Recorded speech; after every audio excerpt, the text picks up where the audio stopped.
we go. We are live. In our last session, the party prepared to meet with Kaeldr Maloro at the Harlequin's Chalice, a tavern in the south side of Dralamar's busy market district. Rogar spent some time at a temple of Bahamut and observed the resident priest Chrono offering a Genasi refugee sanctuary. Scribble hit up a local dive bar for information and staked out the meeting place. Noro had a shopping adventure, and the others worked on various personal projects. As evening drew near, they met with the Elven Archmage and were assailed almost immediately by mages of the Crimson Order, accompanied by mage hunter constructs. Louis whisked Kaeldr away with a Dimension Door spell as a fight broke out. We begin tonight's session. The remaining members of the party are surrounded by fire, flames, and dangerous foes. So, just a reminder of where everybody is. Louis started roughly 450 feet away from the front door of the establishment to the east, dropping off Kaeldr Maloro,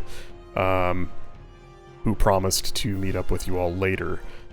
He is ostensibly hustling back. 2 turns of combat have passed, along with effectively a surprise round, basically a round where you realized an anti-magic field was coalescing and had that 1 turn to move quickly and do something. You find yourselves surrounded by spreading flames that the Crimson Order's acolytes set alight. Many of the windows and doors around the perimeter of at least the main room are magically sealed. However, a single door at the south end leans partly open. The spell that locked it still in place, keeping the door from moving, but Scribble's quick thinking to shrink the door to let some folk out, effectively removing it from its hinges, and the door can just easily be slipped around. Rogar is in a narrow back stone hallway, facing down the last of the Crimson Order's acolytes.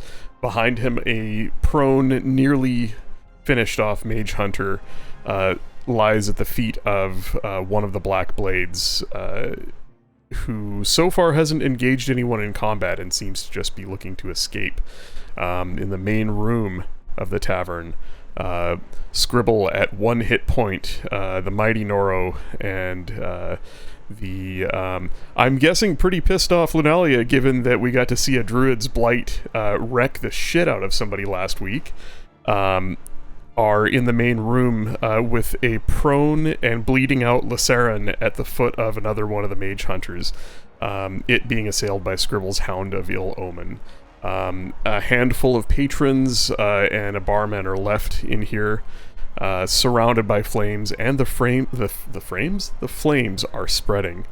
As we start combat at the top of round 3, you might have seen some rolls in the chat when you guys joined. That was me rolling for flames, and I do have the flames ready to spread. I'm just going to see if I can make it all happen at once.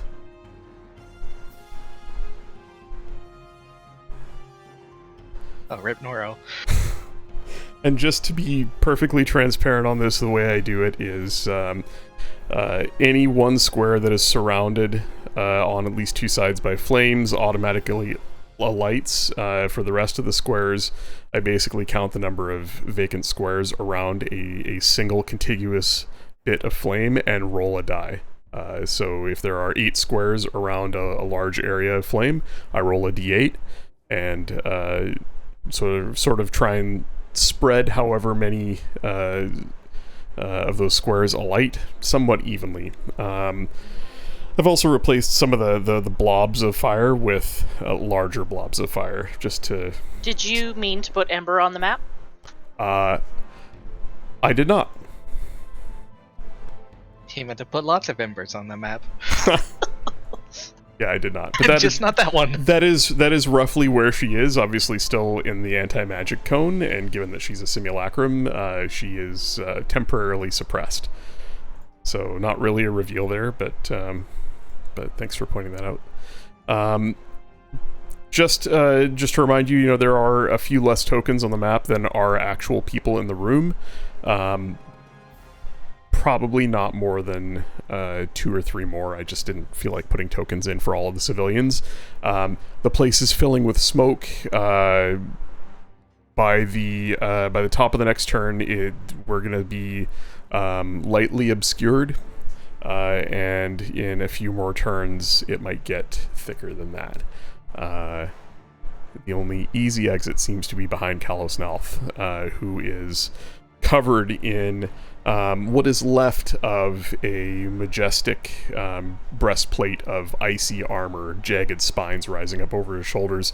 A good chunk of it's been blown away by a spell, I believe. I think the tidal wave that Lunalia cast earlier on. Blizzard. Nope. Ah, the blizzard. Or the hailstorm, or whatever it's called. Ice storm. Yeah, ice storm. A few welts and bruises on his sickly gray-colored bald pate as well from that. The ritualistic arcane tattoos on his face have rearranged into a wicked-looking spiral on his forehead, from which now he has fired eldritch blasts, perhaps indicating his true allegiance to some sort of otherworldly patron. So as we begin, the flames spread. As they spread into your squares, Lunalia and Noro and the Mage Hunter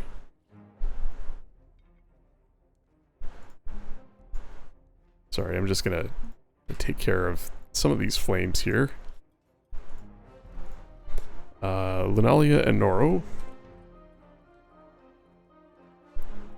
you each take a point of fire damage. I could have killed Scribble. Yeah, as does the Mage Hunter. I got plenty of help. Actually, I'm gonna check. Okay, yeah, there is no fire under Scribble as of yet, but it is spreading rapidly. And we'll start with the Mage Hunter. It rights itself. Nope. Slowly. There we go.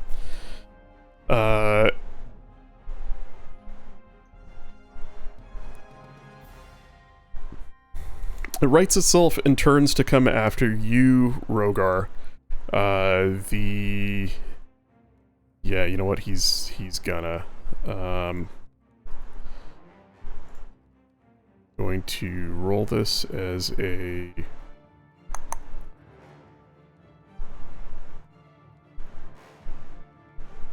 Sure. Let's just do that. Oh! Whack. Rogar, you hear the clank of steel and copper as this Mage Hunter twists about, righting itself slowly. Much of its torso torn open, twisted bits of metal and wire littering the ground about it. And as it turns, locks in on you and starts to move your way, a short sword from beyond the hall around the corner lances out, piercing it expertly in its neck, just behind its what would be its mechanical cheek, severing head from body, and it falls to the ground in a pile. A lone figure steps out. It is one of the 2 Black Blades who was sitting on the couch earlier that Noro went and chatted up. He sees you, holds up his hands and says, "Oh, big man, I just want out of here. I was paid to stand by and watch, not fight." And that is its turn. Scribble, it is to you. Okay, so there's 2 dogs left. Yes. And I only have 1 dog. So I want another dog. 1 dog, 1 hit point. Isn't that enough? That's... So I'm gonna summon another dog behind Kalos over here. You can summon more than 1? I looked up the rules, it said that there's nothing saying you can't. And they're not concentration or anything, so if you want to spend, what is it, another 3 sorcery points? I guess that makes sense. You could probably summon as many as you had meta magic points, huh? Cool, and when I drag another Hound of Ill Omen token in, it comes in at full hit points, so I believe you have access to... Yeah, you should be able to move it to wherever you want. No. Really? It's Says not it- letting me. It says it's controlled by you. Weird. Where do you want it? Like right next to you here, or? No, like right over here where I'm making the marker. Got it. Yeah, with the selection tool, you can just click and hold to ping. Oh, okay. Okay, so that Hound comes in, and I'm just gonna put him in the initiative order, with a 20, 22, and put him right behind the other one. Alrighty. That it for your turn? No. So then I'm going to settle spell and cast lightning bolt. Oh shit. At who? Oh.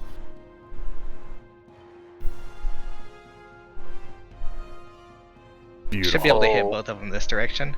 Oh yeah. Nice. As soon as I can find it.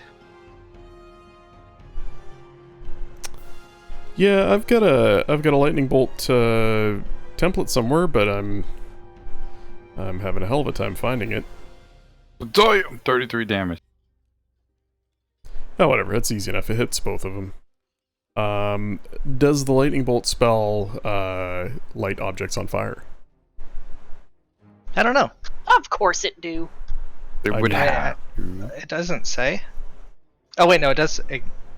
Ignites flammable objects in the area that aren't being worn or carried.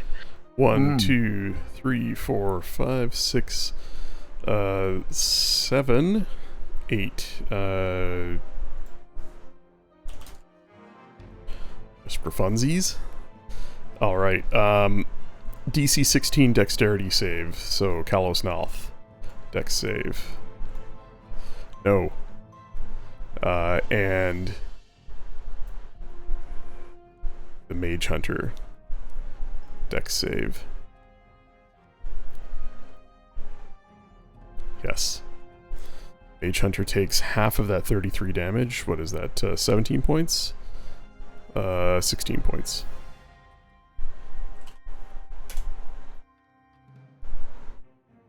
Kalos Nalth takes...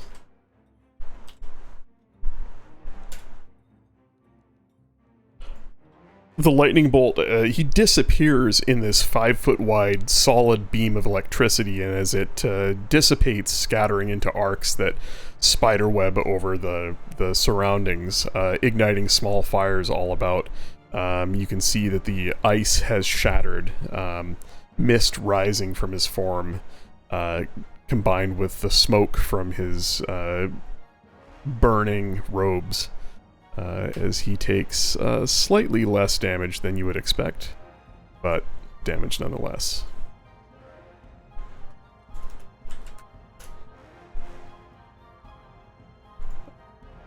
Is that it for you? Hound's turn?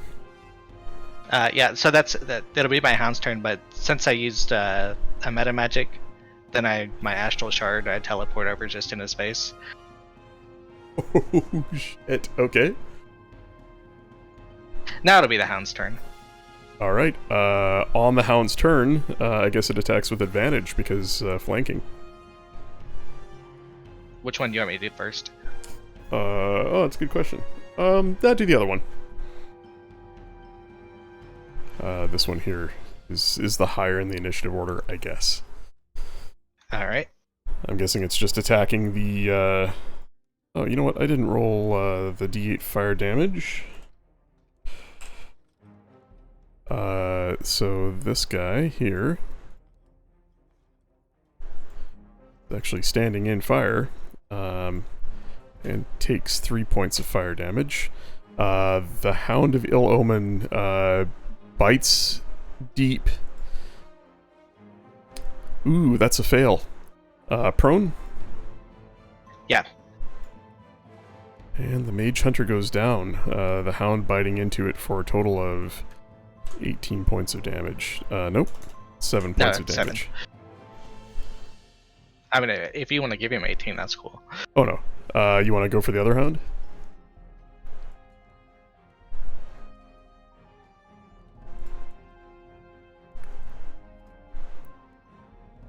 Jesus, 24. Roll that one more time, just in case you get a crit. Because he's got advantage flanking with you. Oh, that's right. I got a negative crit. So that's a strength save. No, he goes down as well, prone. And takes 8 points of piercing damage. Damn, Scribble on fire. No, it's 15. Is it 15? It is 15. Yeah, that was the first attack. It is 15. There we go. He goes down. That's it for the Hounds. Louis. I'm gonna skip you. What we talked about is cool. Cool. Cool. All right. Kalos Nalth, on his turn, he is going to stand up from prone. That's half his movement. Let's see, what is he gonna do?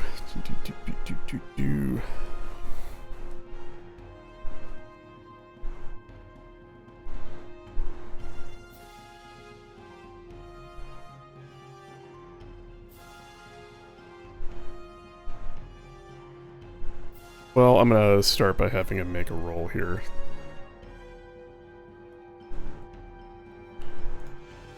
Oh.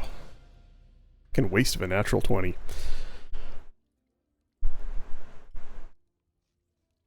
What happens to your dogs if you go down? I don't know. I think they disappear.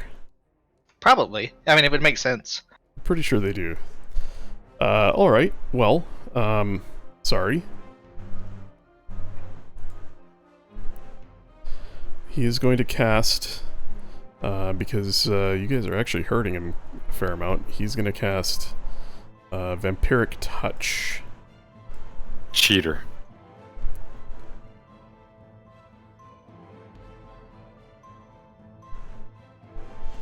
Make a melee spell attack against a creature within your reach. Right, melee spell attack. Oh, that's not enough to hit you, is it? That's nowhere near enough. Son of a bitch. Well, I guess that's his turn. Yeah,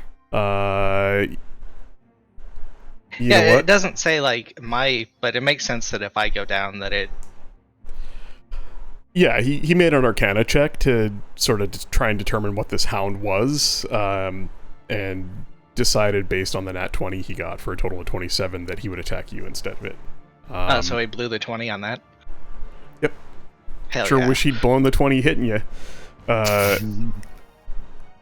He does shout, he barks an order, no pun intended, at the Mage Hunters. And on the next one's turn, Noro,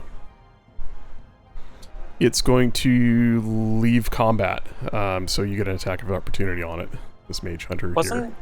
Wasn't that one knocked prone by Noro last combat? I don't remember. No, the one in your hallway was knocked prone. Okay. Yeah.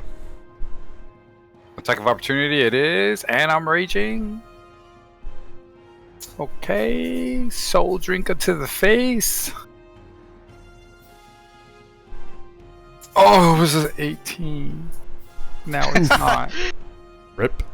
Does he not get advantage? What? I thought he was when he was raging or something. You can reckless attack if you. I mean, if he declares it as a if he declares it as a reckless attack on his turn. Oh, that's why he did. I knew at one point he had. The strange canine creature spins around, its body twisting as it turns at an inhuman speed and bounds towards Scribble. your axe blade biting the air where it just was. And as it reaches Scribble, it's going to...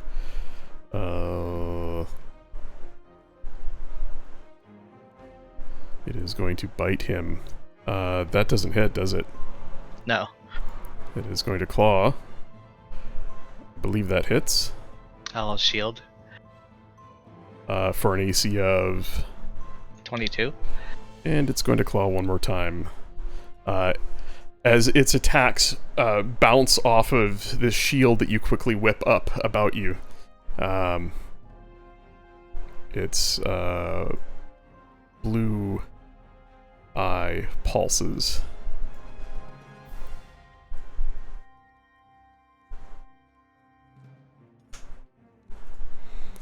And I think the hound disappears? It's a magically conjured creature, right? It is, I think. Like it would poof. I'm fine with it disappearing for now. Well, is it? I mean, because the conjuration happened at one point. Is it corporeal? Is it like an actual hound? Or if it's a being of magic, it would disappear, I suppose. But I'm kind of leaning towards it staying. It's not. It is a howling creature of darkness. It's not. It's a monstrosity, not a beast. It doesn't really say it's a magical creature. Fuck it, I'll let it stay. It's weird, right? Like it's a class ability, and he's a caster class, but it's not summoned by a spell, conjured by a spell. It's more a result of his connection to the Shadowfell. It's it would be almost like I don't know. I kind of feel like it's similar to elementals, but those are magically conjured, and I to be fair, I'd have to look that one up too. I'm not entirely sure. I'm gonna let it stay. And that is the Mage Hunter's turn. Rogar, in a hallway with a seemingly innocuous assassin behind you, and an acolyte in front of you, and oh, by the way, he takes a d8 fire damage. He takes 4 points of fire damage as the fire spreads into his square.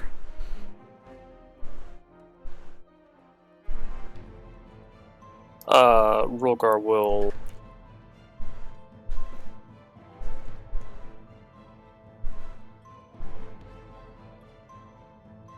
Rogar's gonna shout at the assassin to get anyone else that's on the second floor out, and there will be 10 gold in it for you, or whatever. And he's going to rush the acolyte. Alright, go for it. And Rogar is going to aim to knock this one out, not kill him. If you do that, you're also going to have to move him from that square. I will. As he is now on fire, like the flames next to him have spread onto his robes and are crawling up his form.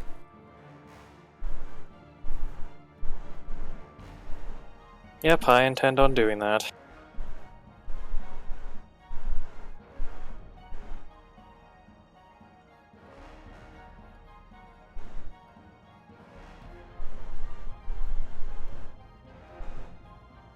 Uh, 17 hits, 8 points of slashing damage, and you're calling this non-lethal?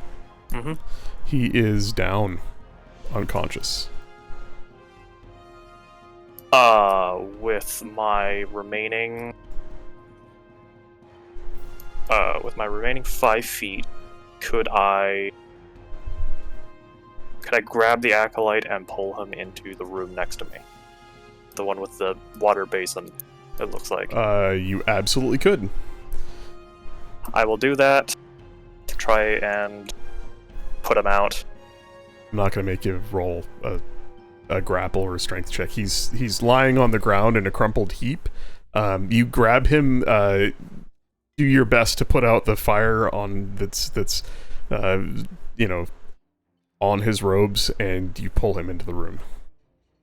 Kind of, you kind of heave him up and lean backwards through the door and land in a heap. And there you go. And sure enough, there is a large basin behind you filled with water. It doesn't look particularly clean. Don't care. That is water. That is your turn. On the Mage Hunter's turn, it is going to stand up. It's going to turn and attack the Hound. Nope. Claw, and bite. I believe all 3 of those hit. Yeah, it has an AC of 14. Ooh. Dead. Yeah, so a total of 24, 37, 48 points of damage. Farewell. Better you than me, buddy. Gone like a fart in the wind.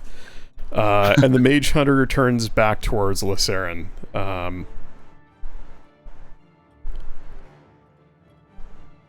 Yeah, but it has no actions left. Alright, Noro.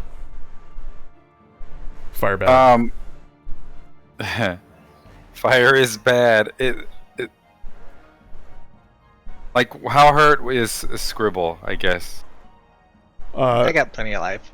He looks about as bad as you've seen him without him being dead on the floor. Okay, so I'm pretty sure he ran by me and he said a secret word that told me I need to help him. So if you if you run through the flames, it's a D8 damage for each 5 feet. So beware of that. You can take it. You can run through the flames. Yeah, I'd say 2 squares of so it'd be 2d8 damage to run straight through the flames. what if I do this like around the cone drill? Yeah, you could totally do yeah, easy enough. Jump over the table and jump up, run across the table, and go flying through the air at the Mage Hunter with your axe swinging. Okay, so I'm gonna start learning how to play. So I do have an ability. Where is it at? Do like abilities.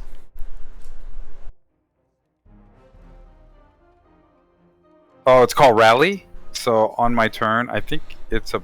I don't know if it's a turn or a bonus action, but on my turn you can use a bonus action and expend 1 superiority die to grant a friendly creature who you can see or hear temporary hit point equal to the superiority die roll +1. Is that a feat that you took? Yeah, I'm sorry, it is a feat. Oh, that's cool. Yes. Only problem is I don't know what is a superiority die roll. What normally is it? Is it a 1d4 or something? That is a 1d8. Yeah, starting off. You took the Martial Adept feat.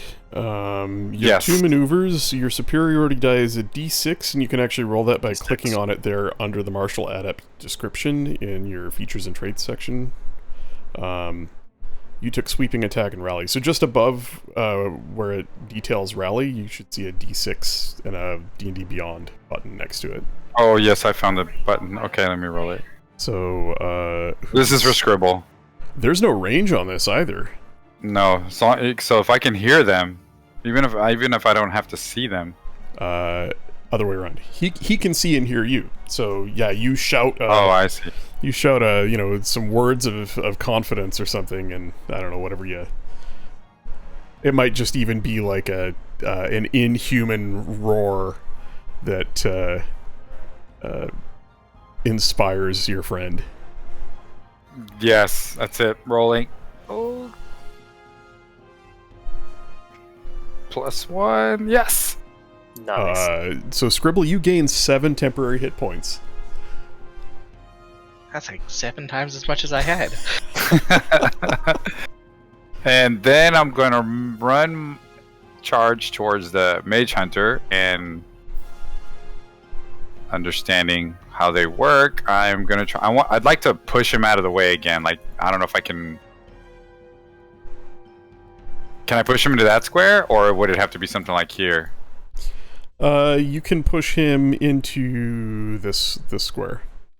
Okay, so that's what I'd like to do. Okay. I'm gonna round the fire here. Lunalia, you're up next. After.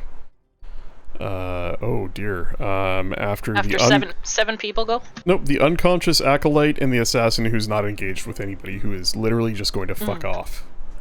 So you're and the unconscious Lysaran, who will make a death saving throw. Come on. 15, and that's a grapple shove. Let's find the mage hunter and roll a athletics against you. You run up and go to push at it. It digs its claws into the wooden planks beneath it and stands its ground. I do it again for a second attack. That'll work. It digs in even deeper. Oh, son of a biscuit. Okay. So let's see You that got roll. this, Nara. You got this. You got this. Fuck yeah. Look at that. Yeah. Finally! The tables are turning. Where are you, Louis? That's what I actually yelled, and that's how I got him extra hit points.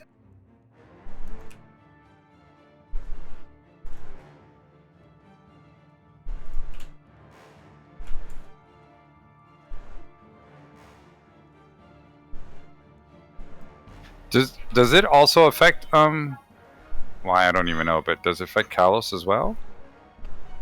Or would it? I don't see why it wouldn't. The If he shove was in it. attack or the No, like if you move the cone into his. Dorito. Oh yeah, no, it absolutely did. Oh, But he has other things he can do, right, of course. like a dagger. Fucking casters. I don't know why they even put things like a dagger on there. Poke me in the head, you bastard. That's your move bonus action and 2 attacks. Yes. So we will go on to the acolyte, who is unconscious. The assassin, who, well, he's just gonna, find his way to the stairway and disappear. He's gonna piece the fuck out. Yep. Mhm. And Lysaran's gonna make a death saving throw, which is a simple D10. That is 1 failed death save for him. Let's see.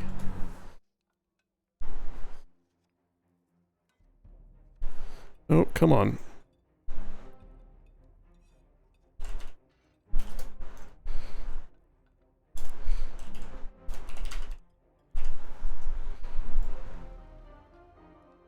And Lunalia. How many of my friends look like they are badly injured? Noro looks alright, but not perfect. Scribble is on death's door. Lysaran okay. is on the ground in a crumpled heap with a mage hunter standing over him, looking like it's going to probably finish him off. And that's it. And shitballs. And there are a couple of patrons who are surrounded by flames. Mm-hmm.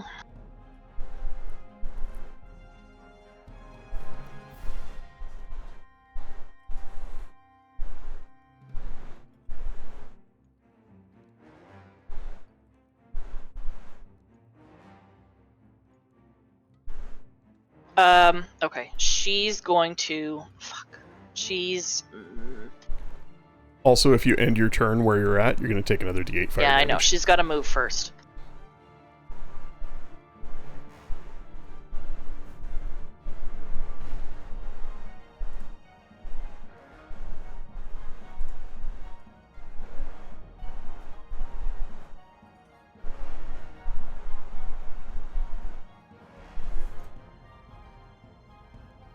Okay, she's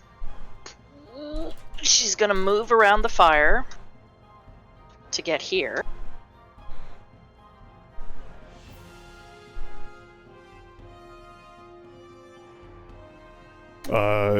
That is moving through at least 1 square of flames. to That's get fine. there. Yep. Let me see. What is that total movement? Okay. You take 6 points of fire damage.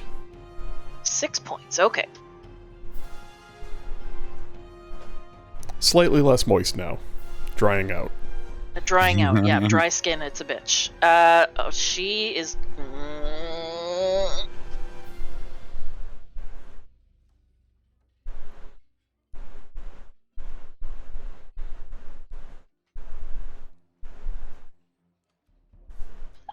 Oh man, she's in a rough pickle.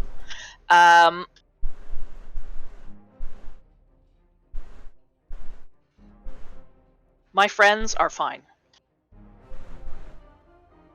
She is going to... Oh. What about the 2 patrons at the bar? Are they still alive? Yeah, I probably should have moved this guy who, was casually leaned up against the bar. He's not casually leaned up against the bar anymore. In fact, you turn and you see him run over and grab this other guy here. And it looks like they're going towards the door. So they look like they're okay. There is... I'm going to say with your passive perception, you probably noticed the barman duck into the back room, and you're not sure where he's at, but you think he's probably back there. Probably in a pickle, and there is another guy here behind the bar surrounded by fire. He's looking like he's going to try and get out of there, but he's kind of cowering in the corner. Okay, she's gonna cast...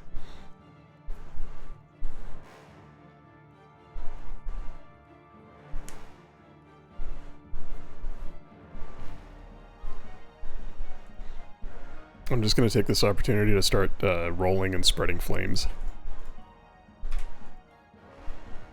Ugh, she's gonna cast Wall of Water.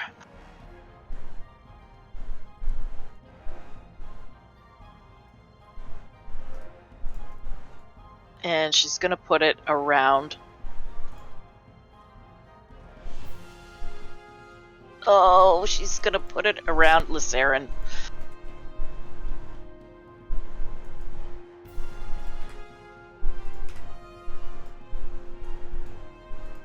You should use just a freehand tool and draw out where you want it. The Wall of Water? I got a thing here. Just need to go fetch it from the GM layer. Layer, token layer. Do you want it at its full diameter, or do you want a smaller, like a 5-foot diameter version of it that's just the square No, he's I in, wanted or its full diameter. 20 feet? Yep. Give me this. Like that? No. Well... Pretty. Theoretically, you have control over it. Tell me if you don't. Cool, okay.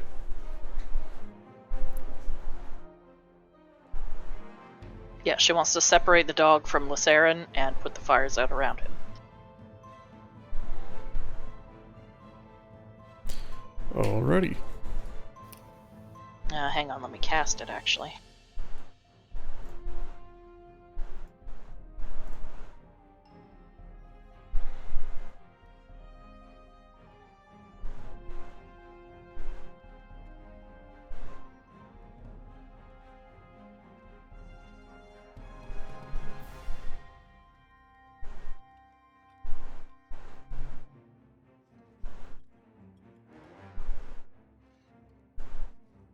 And she doesn't have anything she can do on a bonus action, so she's done.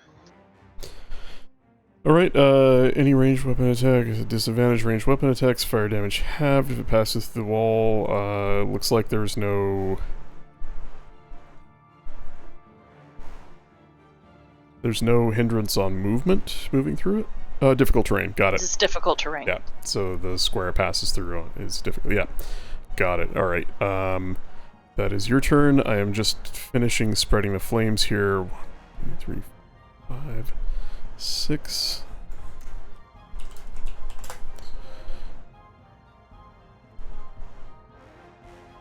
Sorry, Keep those ones up. where did Rogar go? I'm under the acolyte. Oh, okay. I see.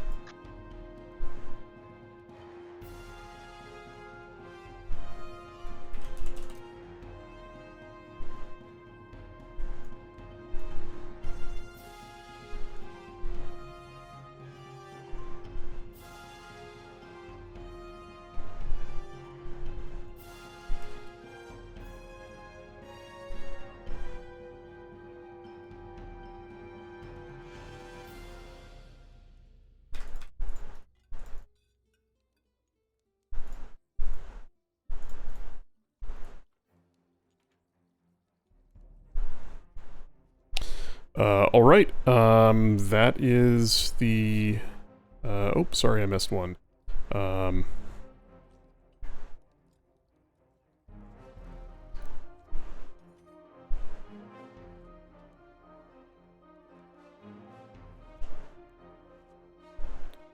Some really low rolls for this fire.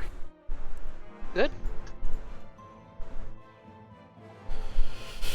Alrighty. And that, as they say, is that top of combat round 4. Scribble. Noros knocked the Mage Hunter past you. It is still on one side of you.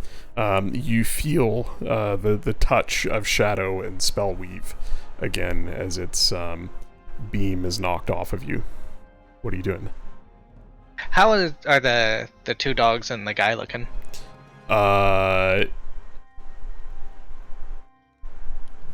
The dog south of you is a little rough, half or less. The dog next to you, actually, you know what? They're both in roughly the same condition. They're both fairly roughed up. He's looking a little more sturdy than they are, but he's taken a fair amount of damage. All right. I would like to use a wand of magic missiles.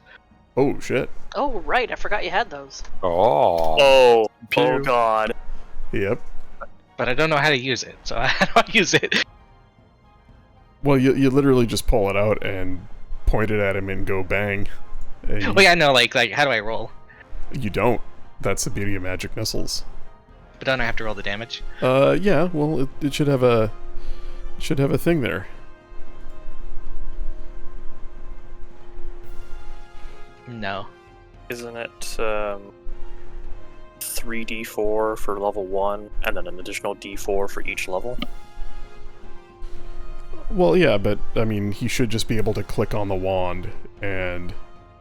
Yeah, the wand has 7 charges. To cast a magical missile for 1 charge, you cast the first level version. Oh, there it is. I see it. Yeah.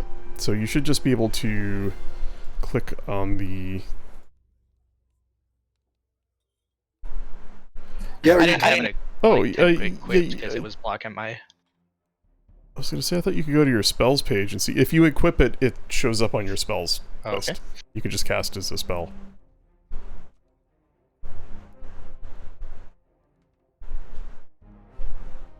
So if you do it at 7th level, I think there's 9 missiles. That The sounds way right. that this does it is there's always the same damage, but sometimes that sucks when you roll a 1. Or a 2. So Well, it it's is- 1d4 plus 1, so you roll the 1 on a d4. Oh, you're right. I need help. I need help here. I need you to either post the magic missile spell or I'm not sure how you rolled that.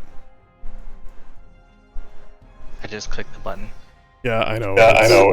It's broken. It's a pile of crap. They really need to fix it. So it should be 9. There's 9 different missiles, right? So it should be 9, and this each one is 2 damage. Whoa. So 18 damage. Okay. Yeah, I don't Alright. know why it doesn't just do that. That doesn't make sense. Why it doesn't? Yeah, there we go. So each dart is a d4 plus 1. 3 and then 1 for each upcast level. 3 plus 9. So 18 points of force damage.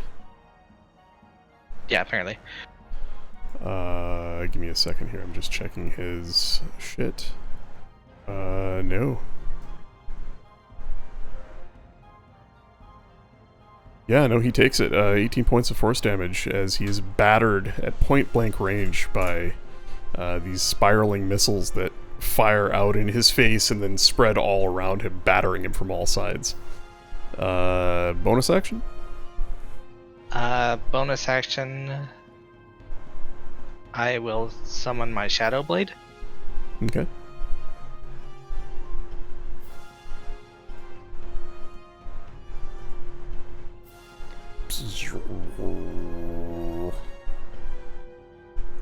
There you go. Oh, whoops! I didn't mean to.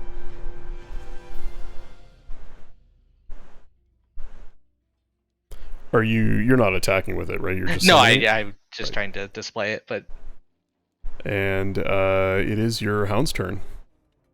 oh yeah, the one dog that was left. Now I'm down a dog. Damn it. Yep. I'm gonna go ahead and roll the what is it? Strength save.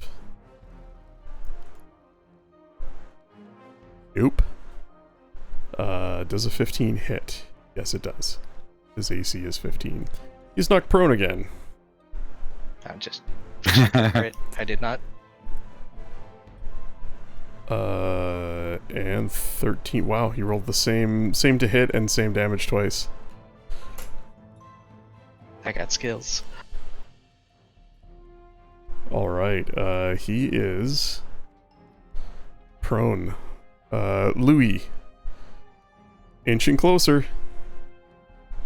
And I'll when you arrive, you can. I think you should narrate what all is going on. On Kalos Nalth's turn, he. Oh boy. At the start of his turn, Scribble, I need you to make a wisdom saving throw. This is his first turn since... Oh, no, shit, I should have made you roll one last time, too. That's fine.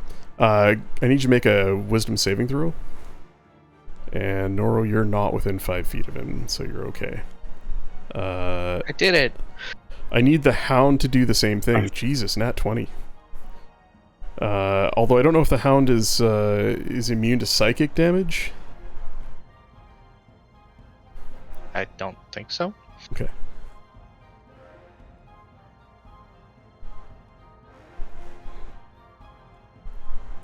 There's no saves on its page. Nah, you just make a wisdom roll.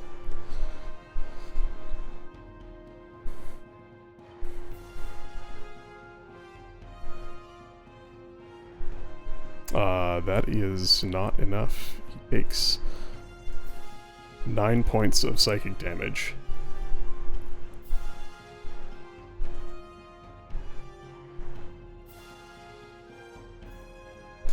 Alright, on Kalos' turn.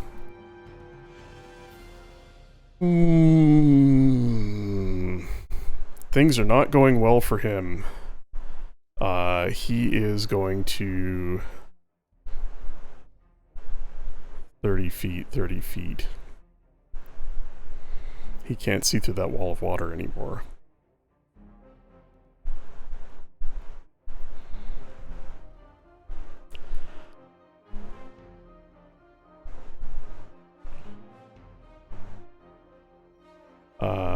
Shit. This could be really bad, though.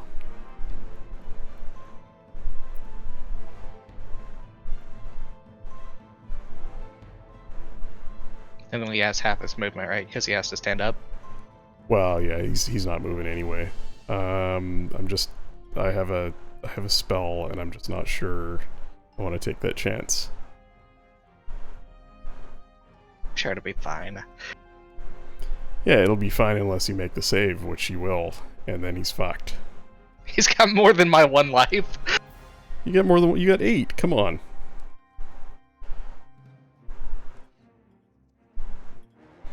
Yeah, I can't take the chance. I really can't. I've got to do this.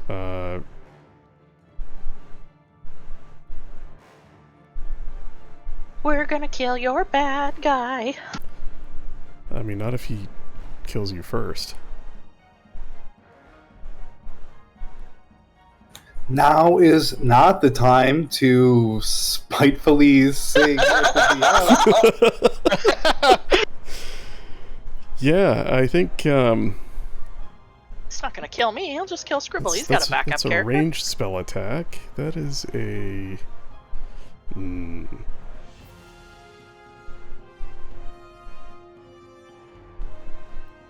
Wow.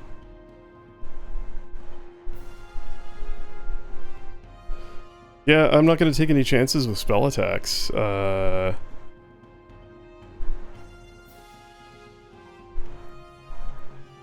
gonna be a dick, but I'm gonna take a gamble. He's going to cast Yeah. He shouts a word of power, and I need the three of you, as Oh, well balls, as we're in a line. the Hound, to make a Wisdom saving throw. You mean I don't get to keep my crit rolling? Watch you guys all succeed. Rip. Oh, wow. And the Hound. Yeah, I was fighting it. Oh shit. Oh, no. shit. You guys are all dead. Yeah. So he casts Scatter.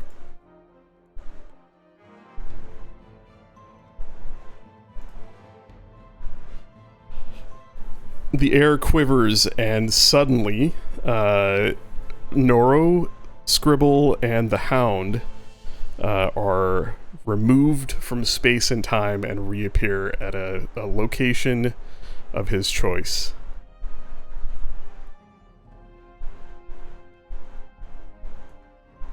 Of course. Right in the fire. Enough. Did that mage hunter not get caught in it? It's 5 creatures of his choice Oh, of his choice, right. that he can see. So he picked the 3 of you plus the Hound. Lunalia, you manage to somehow will yourself through the spell effect and are left standing right where you were. As you see your friends blink out of existence and you become aware of them suddenly engulfed in flames. That is entering the flames and ending your turn in them. So that is a roll once for everybody. That's 3 points of fire damage to Noro, Scribble, and the Hound. It's not terrible because, well, it is kind of terrible because you got to move through 1, Didn't 2, Scribble only have 8 hit 4. points? Yeah. I mean, there is one spot in the corner that's not on fire, but it's about to be.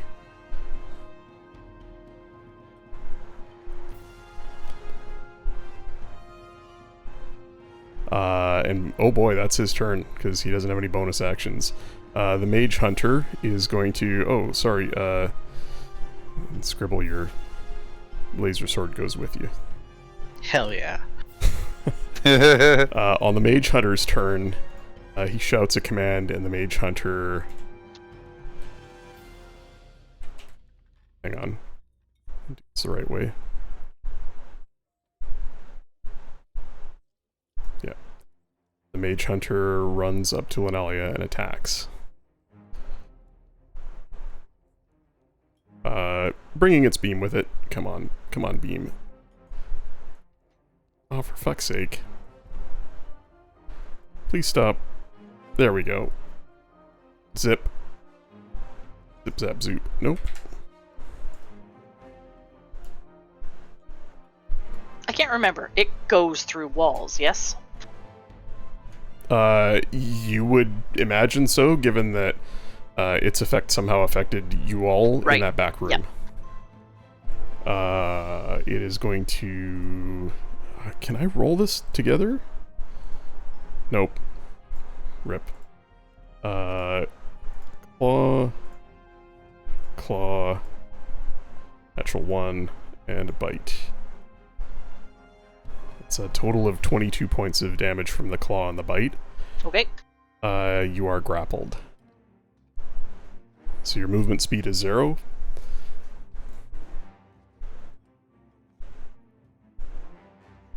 And that is its turn. Rogar. The fire has begun to spread into the hallway. You have this acolyte here in this small 10 by 10 room with you. There is a bath basin that's filled with murky water. Is there a window? Yes, there is. And Yes. we were told that the windows only affected the main part of the tavern, correct? Correct. Yeah, I mean, that was... I think Lunalia and Louis surveyed the building walking around it its entirety and found that only seemingly the main floor was affected. Okay. I will... Not a whole lot I can do for everyone. Attempt to, I guess, jump out the window with the acolyte. All right. Just go ahead and make an athletics check. Damn. Are you gonna try and open the window, or are you just gonna like burst through it, action hero Just go style? through it. Fuck yeah. You do indeed. It does not seem to be anything more than simply latched shut. The window shatters outward, coming off of its frame. As you're taking the acolyte with you. Yep. As you with the acolyte under one arm, shield in front of you, bash through it, landing firmly on the ground outside. Yep. With my remaining movement, I will run to here, acolyte under one arm, to this window.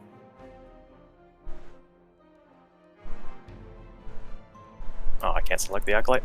Yeah, I'll make him follow you. Do I see the bar guy in there? Like, in the kitchen? You do. He's actually backed up against the window you're looking in. And having given up on trying to get anywhere else in the building or rescue anyone else, he's trying to get out. Do I have... Was jumping out the window an action? Or was that part of my movement? Call it part of your movement. Okay. Can I use an action to break the window for him? Yes. Okay. Just go ahead and you can make an unarmed attack, you could make an athletics check. It's just a window.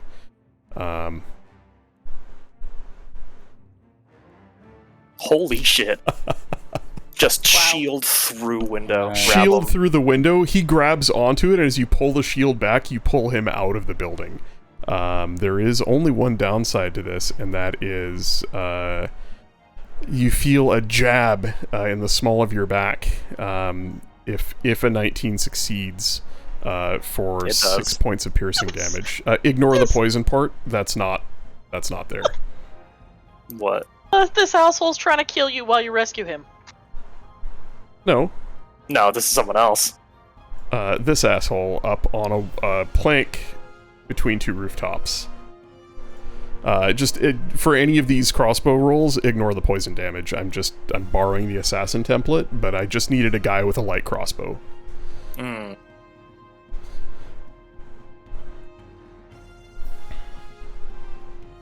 As you become aware of someone above and behind you with a weapon trained on you. That is your turn, I'm guessing? Yes. As I'm you- up. I'm guessing you spin around defensively, shield up, with the civilian behind you.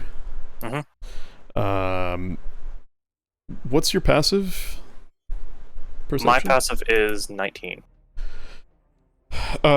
Scanning the area about you, you see a couple of other bodies on the ground with crossbow bolts in them. Oh, okay. Near the door over here. Oh, Yeah. shit. Okay. Dudes on rooftops. I'd be protecting the civilian, I guess. Noro, it is your turn. You are surrounded by flames. Your friend and his shadowy hound are on either side of you. What do?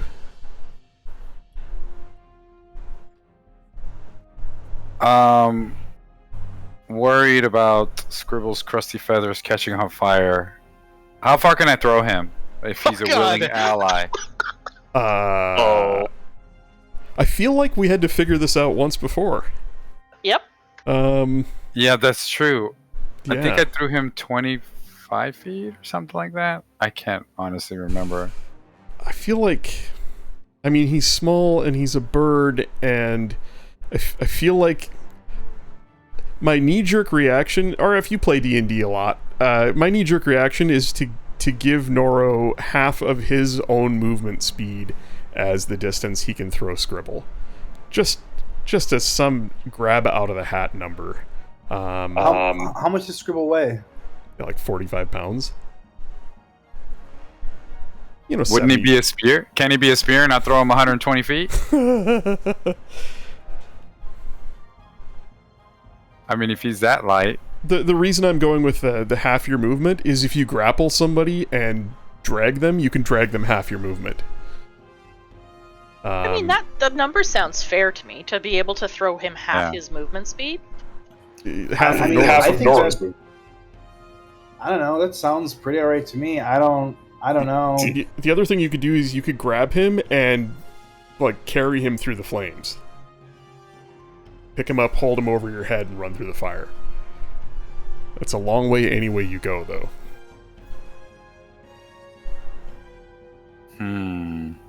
Yeah, The fire you doesn't do that much damage. You got a lot of health. Yeah, I'm just You could- worried about Scribble. could Well, fuck up your throw and like pelt him into the ground. That's So true, just too. just a reminder, like the first safe place is here behind Linalia, or through the open door here into the room that you can see is not on fire yet. That would be a total of 1, 2, 3 squares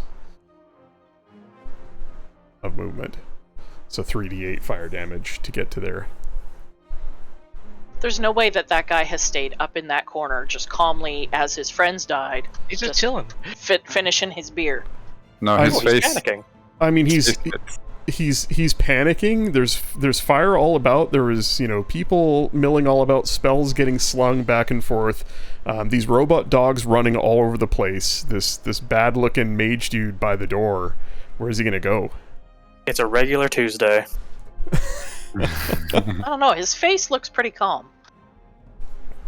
All right. Well, can we take an hour break? I'm gonna redraw him. Freak the fuck out. Okay, I was hoping I could throw him over the flames, but I guess it makes sense that I carry him and I'm kind of towering, I guess, over the flames some. Okay, yeah, I'll do that. I'm going to pick him up and go to, this location. Oh my god.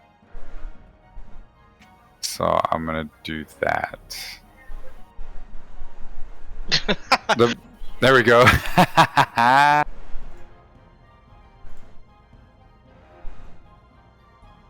His face should be cool with what's going on, because he doesn't have to pay for the alcohol. Sorry, I got a little distracted there. What are you doing? I'm gonna go ahead and pick him up, and we're gonna hoof it to. Yeah. Well, You're raging. He's small. Unless he's unwilling, I don't even need to make you roll for it. You just scoop him up. I mean, Scribble, we can go literally here, and it's still out of the flames. Or you And can you s- just run straight ahead and attack the dog. Oh, this dog, right? Yeah, it has me grappled. Oh, right. It's 5d8 versus 3d8 damage to you, Noro. And if you hold Scribble over your head, he's going to be safe from the flames. All right, then I think that makes sense. I'm gonna carry Scribble to here. That way we're like here, All right. and then I am gonna make an attempt to attack.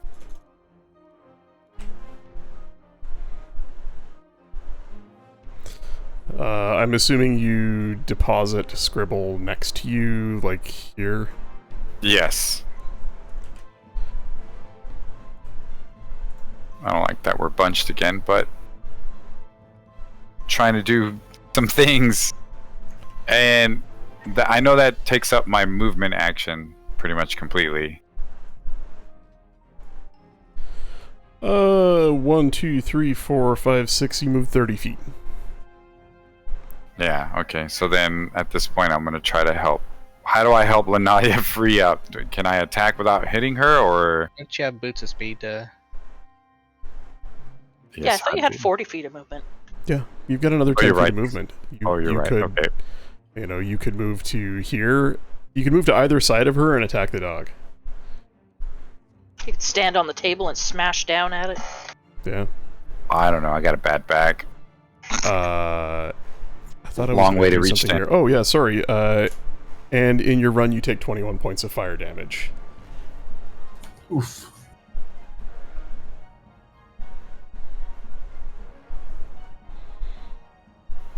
Ow.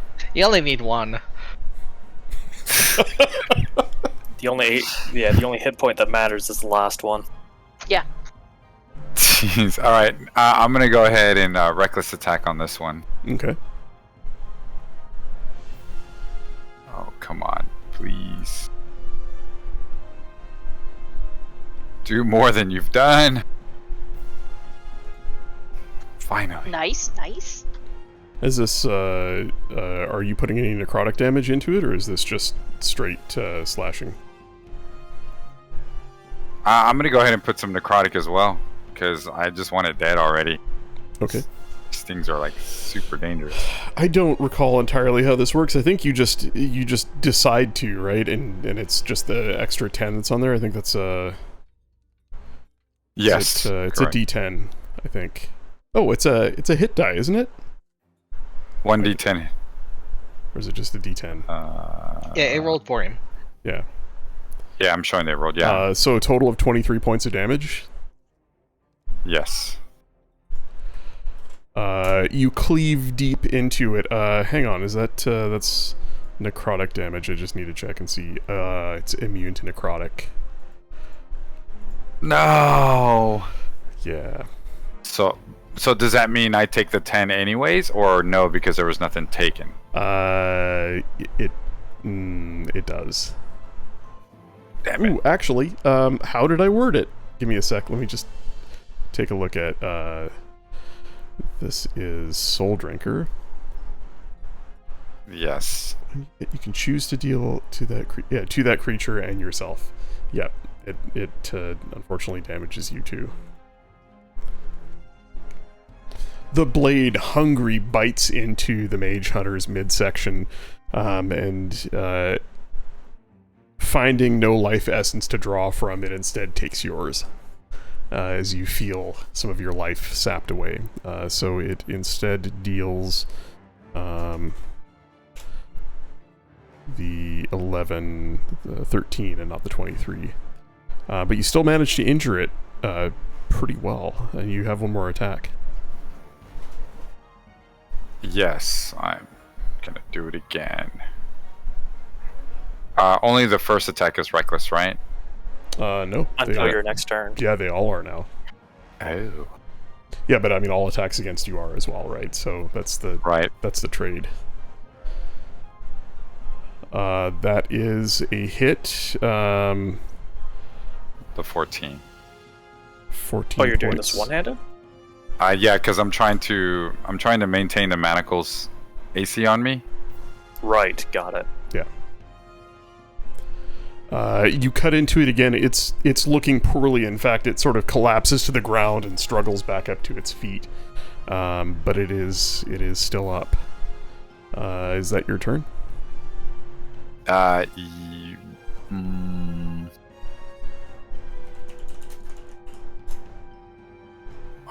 Make sure. Oh, You'd have that's a not bonus good. action left? Yes. I'm just trying to see. So Poker, I can rally more than once? Apparently there's no no. You only have one superiority die per short rest, I think. Oh, okay. Yeah. Yep, short rest. Yeah. Okay, that makes sense then. Okay, then.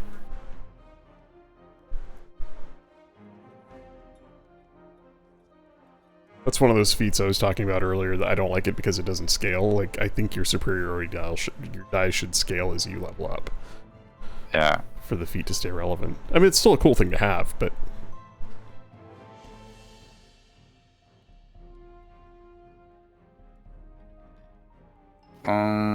It looks like... I don't think you have anything else you can do as a bonus action No, unless you entered a Frenzied Rage, which you haven't. Right, I haven't. Alright, then it's to Lunalia. The only others that were in there were the Acolyte, who's unconscious, and Lysarin, who made his death saving throw. I think Lunalia is AFK right now. Okay. I'm gonna skip her and just do a little fire expansion here. Oh Do you god. have to? Just 5 seconds. Yep.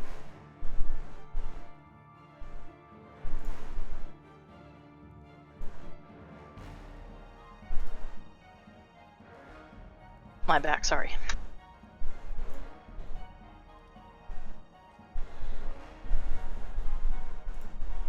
You are up. Yes. I have an item on me, and I don't know if it's a bonus action to use it or if it's an action. I guess it's an action because it's my elemental gem. I believe it's an action. Is it a spell cast? Yeah, it says it's a cast, so I assume it's an action. Yeah, it allows you to cast a spell, right? And that spell is... Conjure Elemental.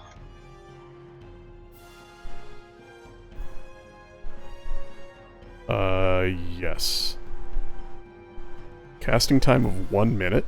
Really? Oh, well... Does it say 1 minute? It does. the- Then forget it. I can't use it. Okay. Wow. I don't want to cast that. Well, that sucks. Yeah, oh, well, I will probably never use this item then. Okay, in that case...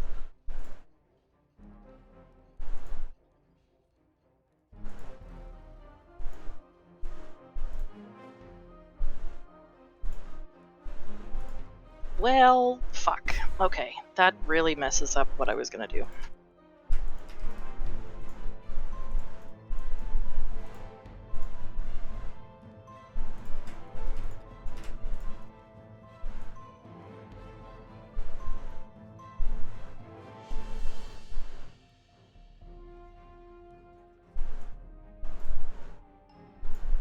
Do I attack this asshole, or do I put out the fire?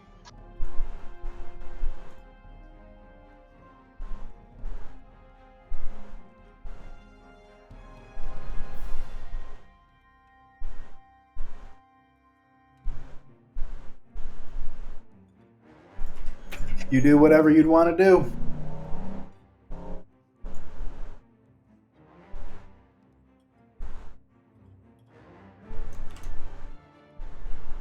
Yeah, she's out of spells that are useful.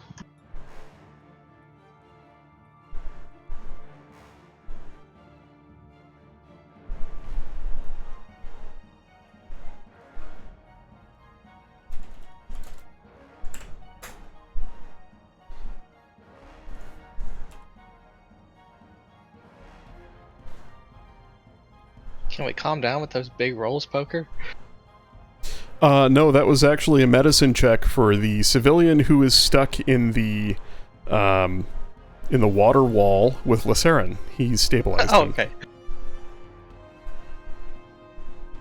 I Well, then just you can continue the high rolls.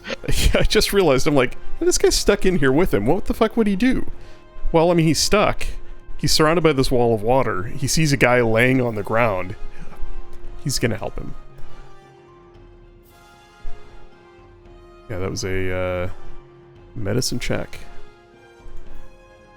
I have Linelia, I went ahead and spread the flames for the next round. Yeah, I see that. So she's going to...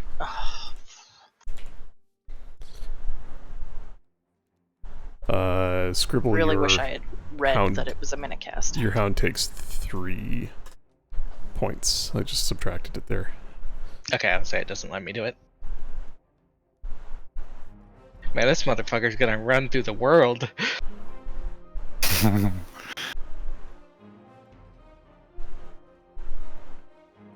She is going to cast...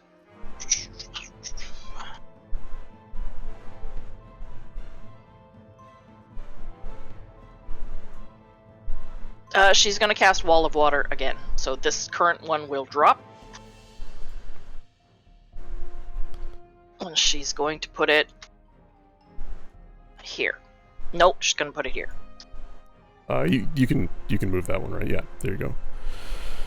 Cool. As that one drops, the water splashes down, killing the flames within it, the one spot that was burning within, and you see the figure of one of the commoners, one of the patrons of the pub here, crouched over Lysarin, tending to his wounds.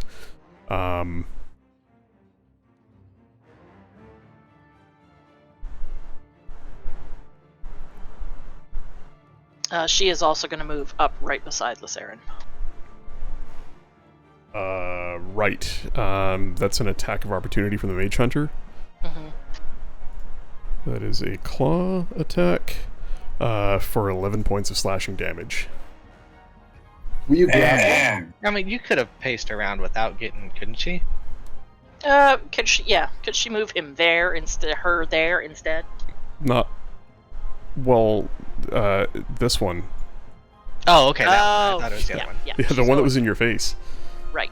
So, like, if you squeeze between it and Noro and over to where you are, yeah, you didn't get close enough to the other one.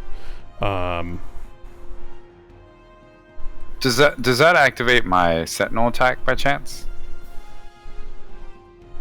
It does. It does. Well, sure shit, yeah, does. it does. And it is still with advantage. Sweet. I want to suplex it on the table.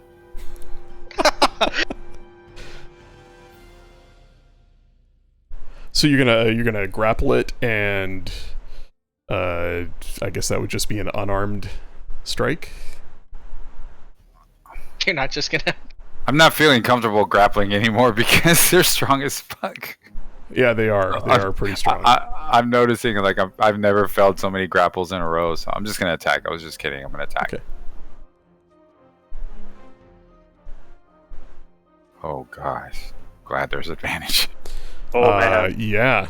So I take it you are declaring reckless again then if you're rolling with advantage, and that's great because that is enough to I finish it didn't off. think he had to redeclare it because it was on until his next turn anyway. What? Oh yeah, sorry. This is of course this is Yeah, opportunity attack. You cleave into it, taking its head clean off. Ugh, thank God. I'm like panting over here. Now, does its attack still get through before it dies? I think it does. The enemy's attack would get through because that would be the trigger point for That's the Sentinel. trigger, yeah. Yeah. Oh, okay. As it collapses to the ground, its physical form just shatters into pieces, like there was magic holding it together, like it wasn't really even stitched together mechanically. Its inner workings, its gears, so to speak, were all arcane, and the field of anti-magic dissipates. Scribble, you could feel, standing on the edge of it, you could sort of sense that sort of numb feeling as you brushed against the edge of that cone, and you feel it disappear. At the same time... All right. At the same time, Noral's just yelling, "Enough!" And that is Lunalia, were you gonna cast something or I did. I cast the sorry, wall of fire. the wall? Anything else, or is that it for you? No, she's just going to move over. She'll crouch down beside Lysarin, but she doesn't have any movement or anything left to make a medicine check. So Okay. Top of the round. she'll Scribble. basically check to see if he's breathing, and that's it. Hey, look, Ember's back. Mm-hmm.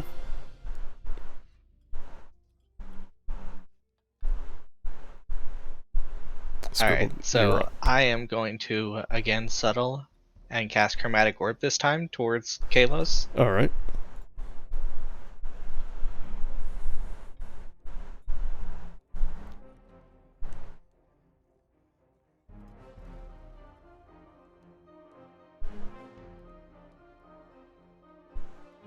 An 18 hits. Oh, nice. Oh, damn, 28.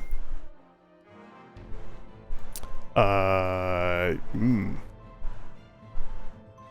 got, hang on a sec. What did I do with this? There it is.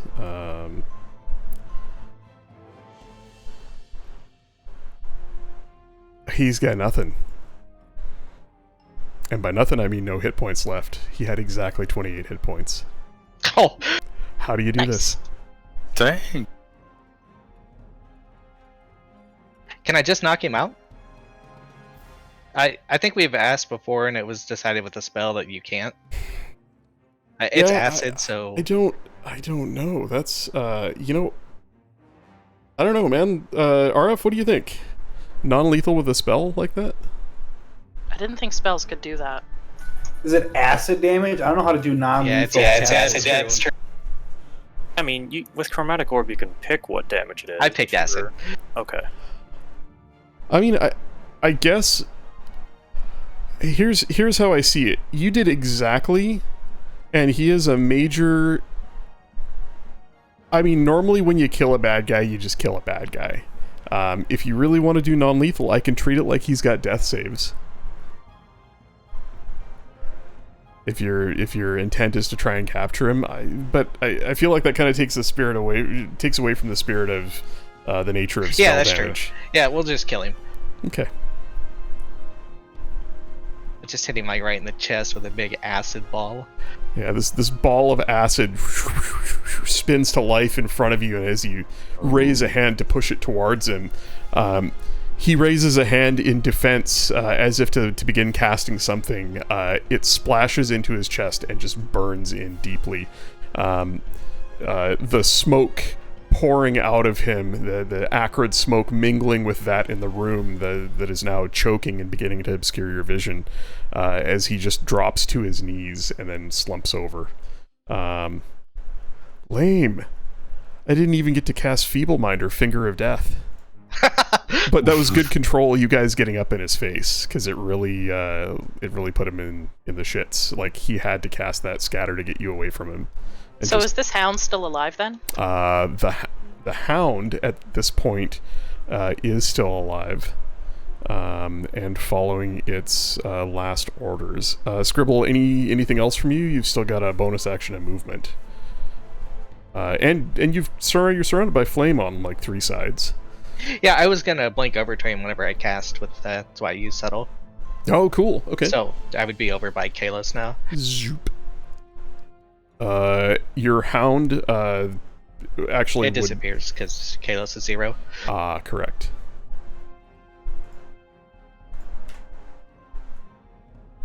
Meanwhile, Louis is seeing smoke in the distance.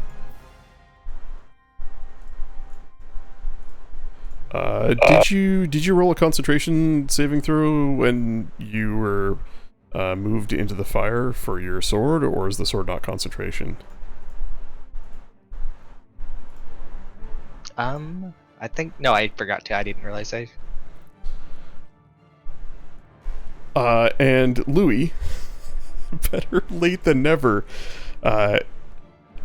Midway through your turn, No sword. you want to describe, maybe narrate a little bit of what happened after you parted ways with Kaeldrim and your journey back?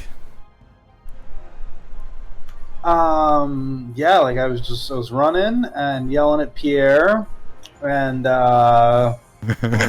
approaching this door. You see just like flying, you see like a carpet, but it's got like Pierre's little eyeballs and eyebrows like blink, like sitting like right out front, you know, just like on the book did. And Louis is holding onto his hat with one hand as he flies at like 160 feet around, approaching the front door of the inn.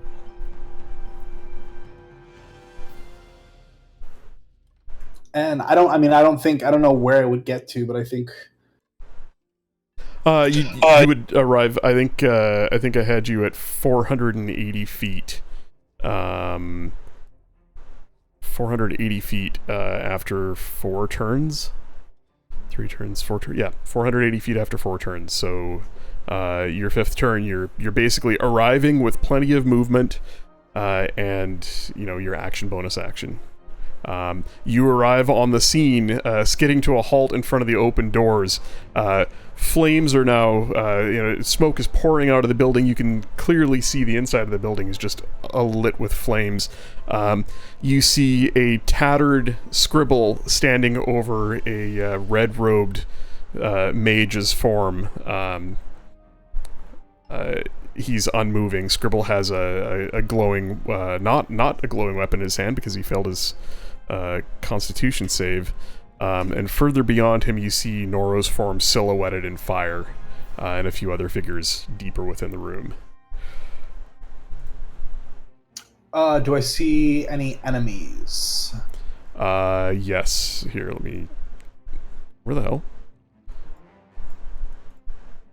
The You dog's under see there. one of those mage... Actually, I don't think you saw the mage hunters in the first place, but you see this strange canine construct with arcane sigils traced all over its form. Beyond it, you see Lunalia and a couple other figures, one of them lying on the ground. Yeah, just like out of breath. Louis will run up to here and just it does it. I have no idea if it's gonna be fucked up or not. Hold on. I'll just do a I'll do a magic missile.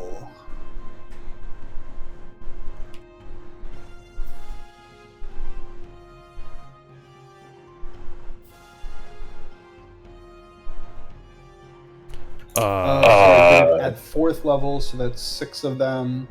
So that is 24 damage. 24 points of force damage. The mage hunter is neither immune nor resistant. Yeah, 24 points. Whoa. Hang on. Come on. Nope. It occurs to me I really should be putting the fire on the map level, so it doesn't get in the way of clicking. Magic missiles spiral out from Louis' outstretched hand and pepper the canine construct from all angles. As the force damage batters it, it drops one leg and then stands back up shakily. It is not doing well. Oh, jeez, I didn't kill him. All right. No. Sorry. Bummer. Hello, I am back. Bonjour. Oh, shit. And I'm done. Rogar.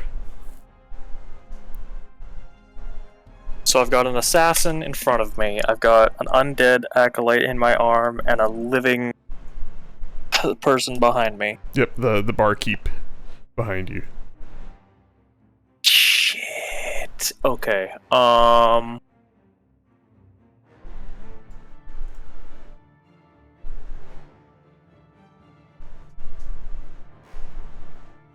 Does he look injured at all? The assassin? The barkeep. He's covered in soot, but he looks to be alright.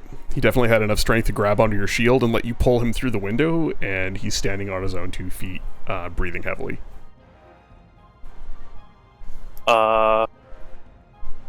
Just gonna look at him over my shoulder, like standing in front of him. Can you run? Hi. We're gonna make a break for the door. That one.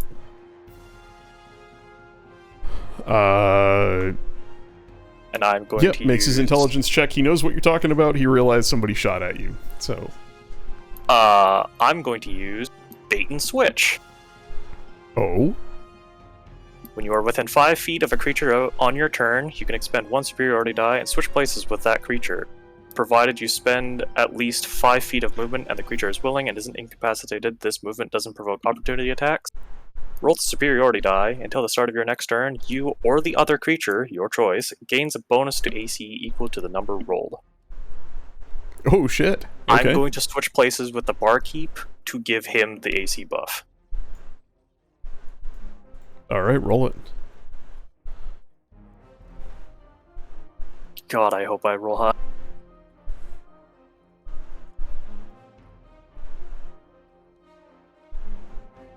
That didn't go through. I rolled a 7, though. Sweet. His AC is now 17. And we are running to the door. Alright. Yep, he manages to keep up with you, and since he has nothing else on his turn, I mean, he can keep moving with the dash action. The door's hanging loosely by a hinge. You try and budge it, and it doesn't seem to want to move, but you can sort of muscle your way past it. It's kind of... If it's in the line of sight of the beam or the cone from the dog, does that affect it? Well, hey now, it certainly does, and it is. Yeah, you grab the door, and it just kind of... There's some resistance, like it's hanging in midair, and you grab it and just yank, and it goes flying off. Skitters across the ground in pieces. I would motion for him to get inside. He goes to take a step inside, and looks around, sees the wall of water, and just kind of pushes into it. Disappears into it for a second, and then comes back out. Nope, there's fire in there. Oh shit! It hasn't put the fire out yet. It has around it, but there is still... Fuck. Okay. There's like fire in the... Yeah, it's just a thin wall of water, right? There's fire in the middle, but it's put the water out in all the adjacent squares. That's fine. I just want him to be in the building. The Acolyte would be coming with me as well. And we are going to basically be inside the building. And I am not letting anyone else out this way. I shout. What's your strength? My strength is 21. Oh, yeah. Yeah, there's no need to... Yeah, you can carry a lifeless human without really being hindered, I don't think. I don't know. Somebody correct me if you think I'm wrong. He's gonna go over here and sort of get with the other two and see if he can help. Rogar will also shout that there are assassins outside. Unfortunately, stay inside if you don't wish to be shot.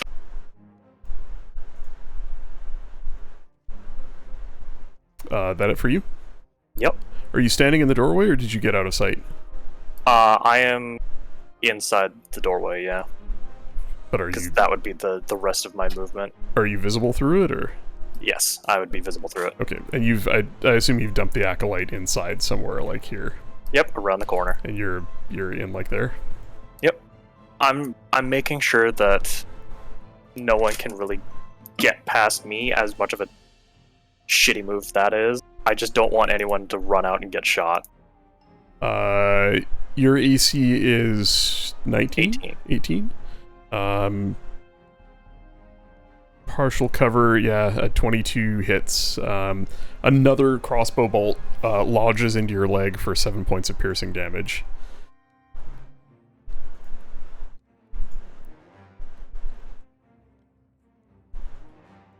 That was the assassin's turn. On the mage hunter's turn, oh boy, he got problems.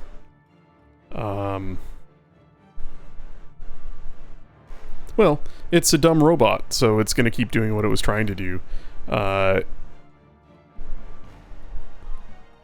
It tries to grab Lacerin again, who is prone and unconscious.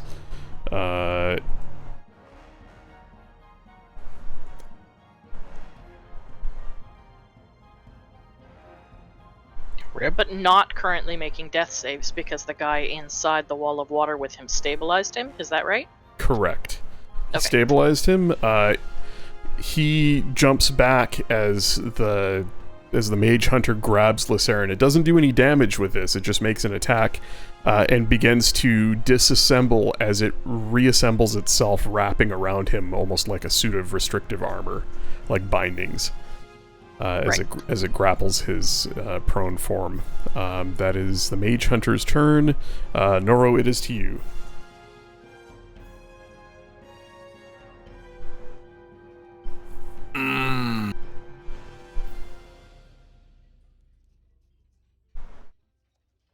And I shall cleave it in two. One. It must be dramatic. Two. Cleave it in twain.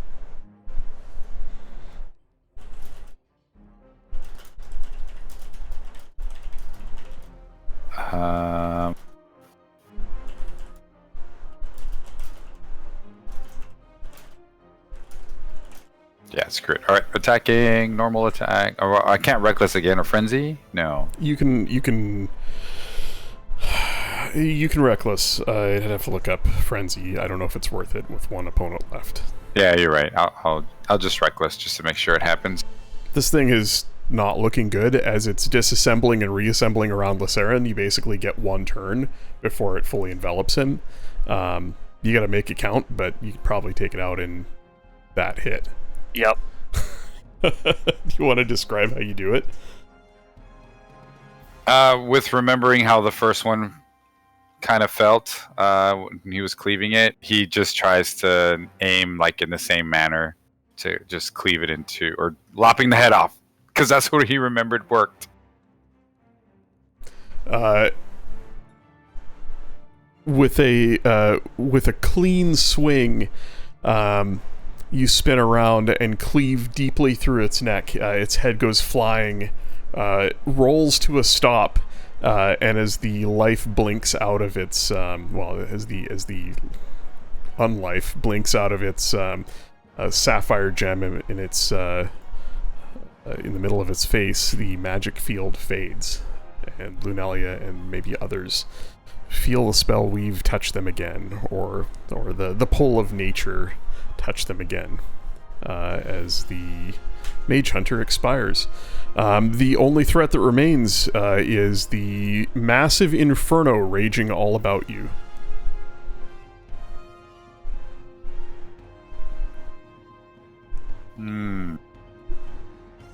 Oh yeah, and dudes outside with crossbows.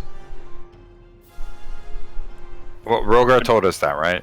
Yes, Rogar announced that as soon as he busted in, basically. Rogar, it is at this point that you can make a perception check as you're watching the door. Lunalia, it is to you if there's something you want to do. I mean, are we still in initiative then? You are for just a little bit longer. Something will happen at the top of next turn, so just you gotta turn left if you want to do something. Yeah, she'll do some healing. Rogar, your 14 is enough to reveal a second assassin on a gangplank between rooftops, also with a crossbow.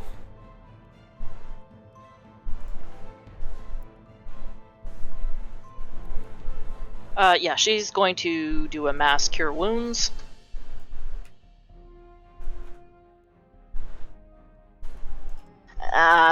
Fuck. Scribble's too far away. I got plenty of health. That's what it's been like that the whole time. Yeah, she's gonna do a mass cure wounds on. How many can she do the body. here? Up to 6 creatures. Okay. So she's going to hit Noro, herself, Lysarin, Rogar. That's 4.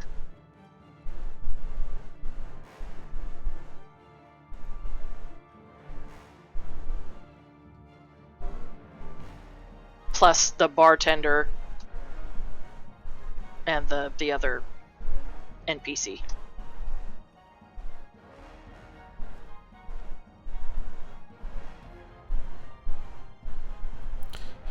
24 points to each. Holy shit. Uh-huh.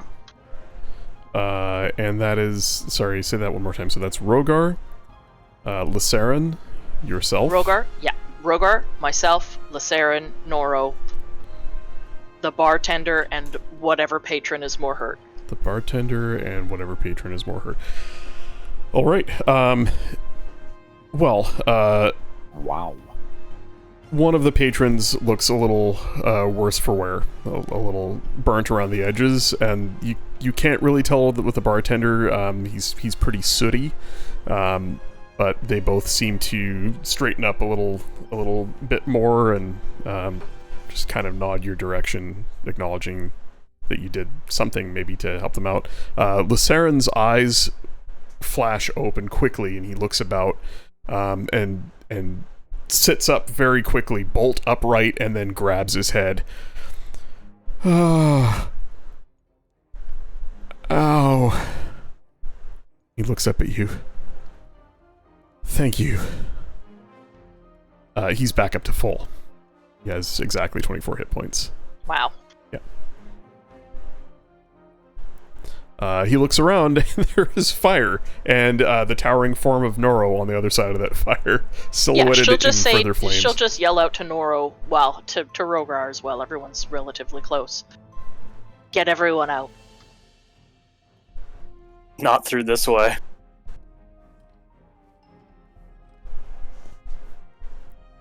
Roger that. Alright. Yeah, I guess we don't know if there's any on the front side the way Louis came. Well, I mean, he didn't get, shot up on his way in. Louis, you definitely would have noticed a alarm bell ringing. Clang, clang, clang. People rushing about in the streets on your way in, just sort of, at a glance at the high speed you were zooming in. I'm gonna guess that Pierre has sort of sputtered and coughed and popped back into his original form by now, or... He's polyed. He's a carpet. Okay, cool. What you guys didn't see behind the scenes, Louis has been working on this obviously for a while. This is actually something he worked on earlier just this day, and in his run, his out of breath hustle to get back here, shouting and swearing at the book, he cast what was it, RF, the command spell, a suggestion. Trying to jumpstart the book into its next form, and then ended up casting polymorph on it and weaving the spell in a certain way, and that made it work, at least for now. Remains to be seen if it'll stick, but this is something that he and I have talked about for a while. And so there you go.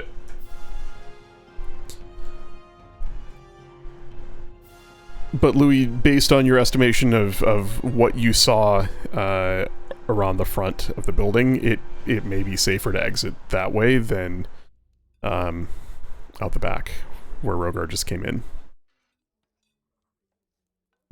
Yeah, if you look at Rogar, you're seeing crossbow bolts sticking out of him.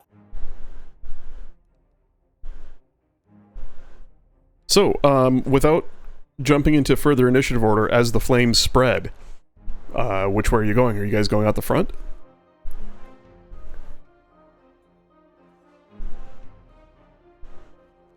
I'd say so. Yeah, since I guess Noro could point out, like, okay, Rogar came from there, has arrows. Louis came from here, no arrows. Where'd the guy's body go? I just deleted it, but it's there. So tell me what you guys want to salvage from here. Obviously, you're going to help any of the remaining civilians that are in here get out the way you're going. I'm assuming. There are a couple of dead acolytes, some of them now burnt or on fire. There are pieces of mage hunters strewn about that you could try and salvage if you wanted to grab a head of one or a piece of one or something as some sort of evidence if you wanted. Kalos Nalth's form is lying, motionless at Scribble and Louis' feet. He is very definitely dead.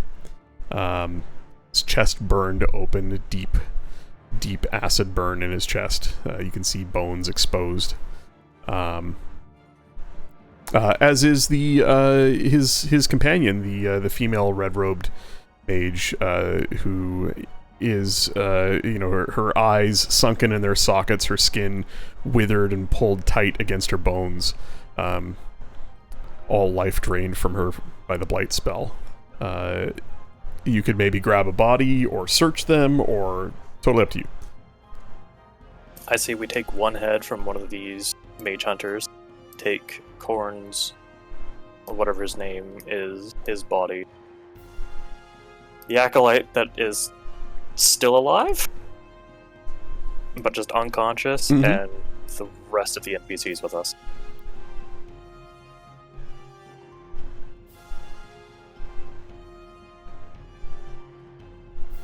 So, Rogar carrying the acolyte, I'm guessing you asked Noro to grab Kalos.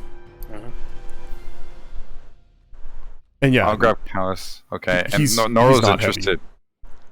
Okay, and Nora's interested in the mechanical piece, especially like the gems. Okay. Yeah, I would I'd say, say that- Lunalia's gonna We grab shove the one gem. in the bag of holding. Louis. Yeah, it definitely seems worth studying. So I'd say just the head. The rest of the body, we don't. I mean, the entire thing is, valuable, but just the head would probably be enough for now. Yeah, even at a glance, you can tell A, by the way these things came apart when you attacked them, and B, by the way they kind of came apart on their own to try and bind a target. There isn't much to the rest of the body. It's thin strips of copper and silver and steel that are flexible and sort of can fold and unfold magically. They have arcane sigils traced across them. The body itself is substantially hollow. There's not much to it. It's basically meant to be like, an empty suit of armor that unfurls and folds about somebody and binds them. The head is really all there is to it. The only thing of real mass in this gem in its forehead. So you wanted to, there are 2 in this room that you could salvage if you wanted to. We'll Sounds take them. great. All right. Then, without further ado, the party rushes out the front doors, flames licking at their heels as the rest of the building goes up. Lunalia letting her wall of water spell collapse, dousing the remaining flames around it, as the flames from the western part of the building threaten to engulf the whole structure. Coughing, eyes stinging as smoke pours out of the front doors around you. You emerge from the building into a scene of chaos. People running, grabbing buckets, men shouting orders, a couple of confused-looking guards running to see what's going on. You hear the sound of armored feet a distance away marching this direction. What do you guys do? Are you sticking around, or are you going to make a run for it? I think we should go, just because what happened earlier, and here it is happening again, sort of. What do you mean, what happened earlier?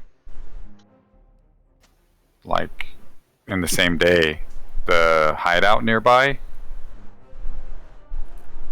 With a bunch of guards. Because all that happened in the same day, right? That was the last night. Yeah, less than 24 hours ago.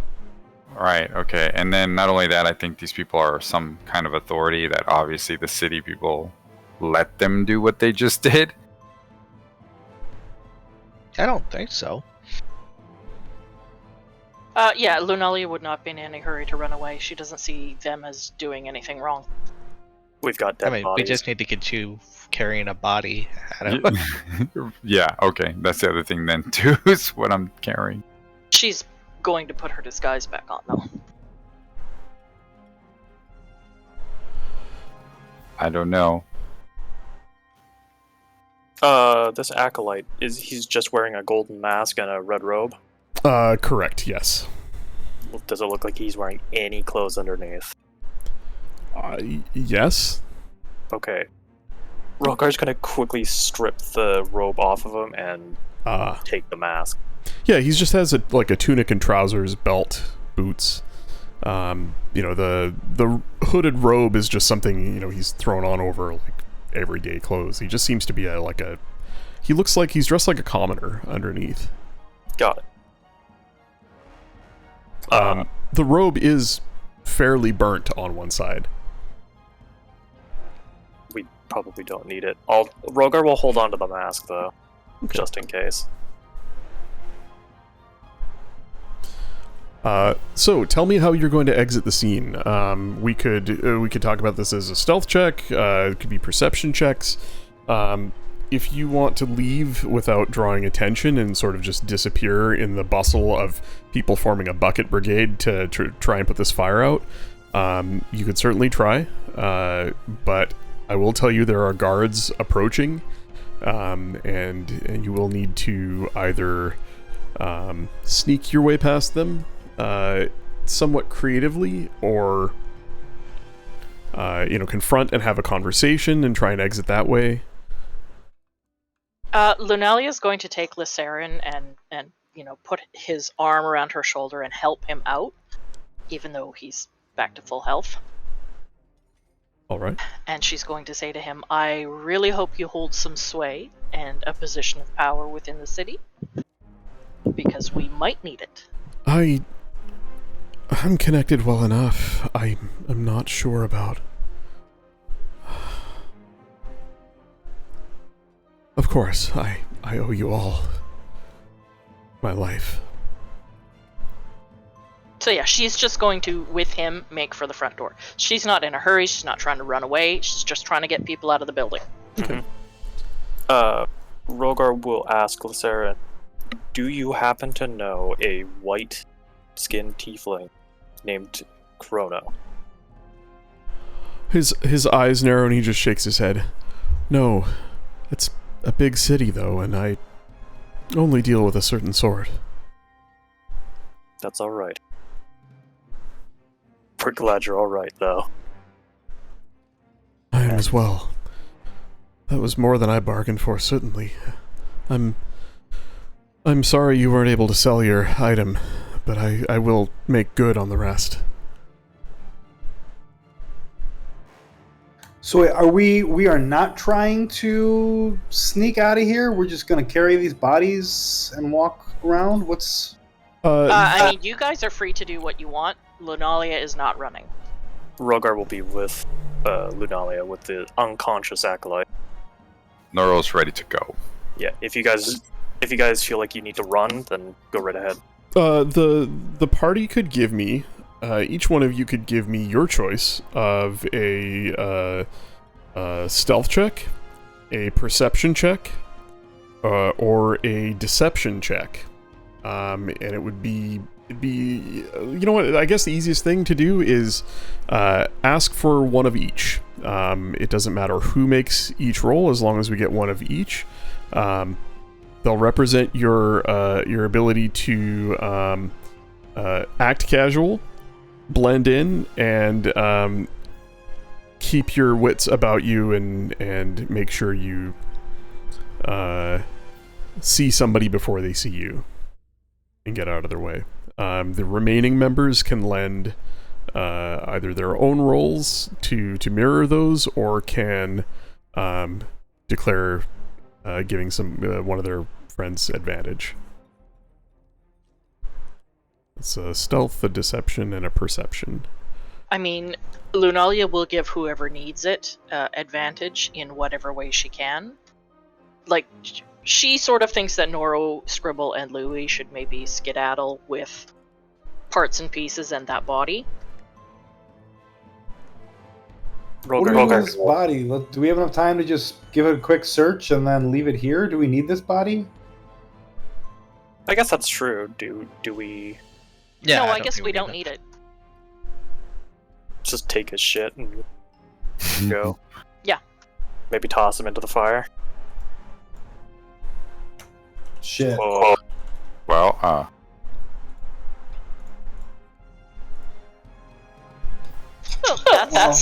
That's not. I mean, how long does it take to check a body? Like, we would have done that before we walked out. Yeah. Yeah. So I try to investigate. I guess a 10 isn't bad, but his body to see if he has anything of note. Check his prison wallet. I mean, Lunalia she'll check him over because she's looking for something specific to her. She's looking for a list or similar on him. Well then. Jesus, we're just rocking it here. I mean, it's smoky in here. It's getting eyes hard are to burning. breathe. Yeah. I just want to see if we can roll 3 ones in a row. Hell yeah! Oh my god. What Are you in the serious? Oh, wow. Whoa. Really? We did it! That's gonna be worth something. I mean, 3 wrongs don't make a right. Oh my god. Yeah, but didn't you already? You rolled a 1. You didn't roll a d20. Yeah, I did. No, that's not what it shows for me when I hover over it. Yeah, 1d20 plus 0 equals 1 plus 0 equals 1 plus 0.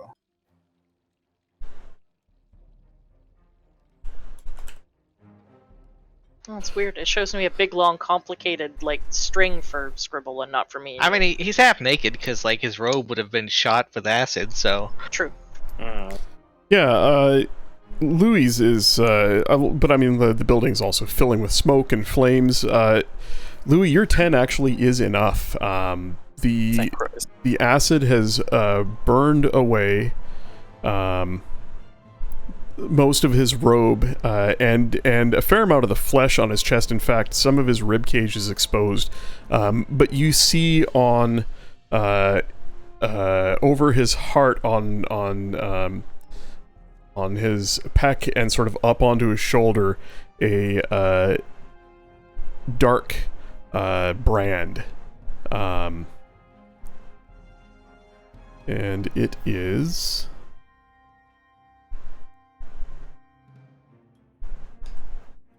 Just gonna see if I can I copy paste this. I don't know if I can paste this into... Nope. But you can show us later. Well, I can show you in the Discord right now. That's true.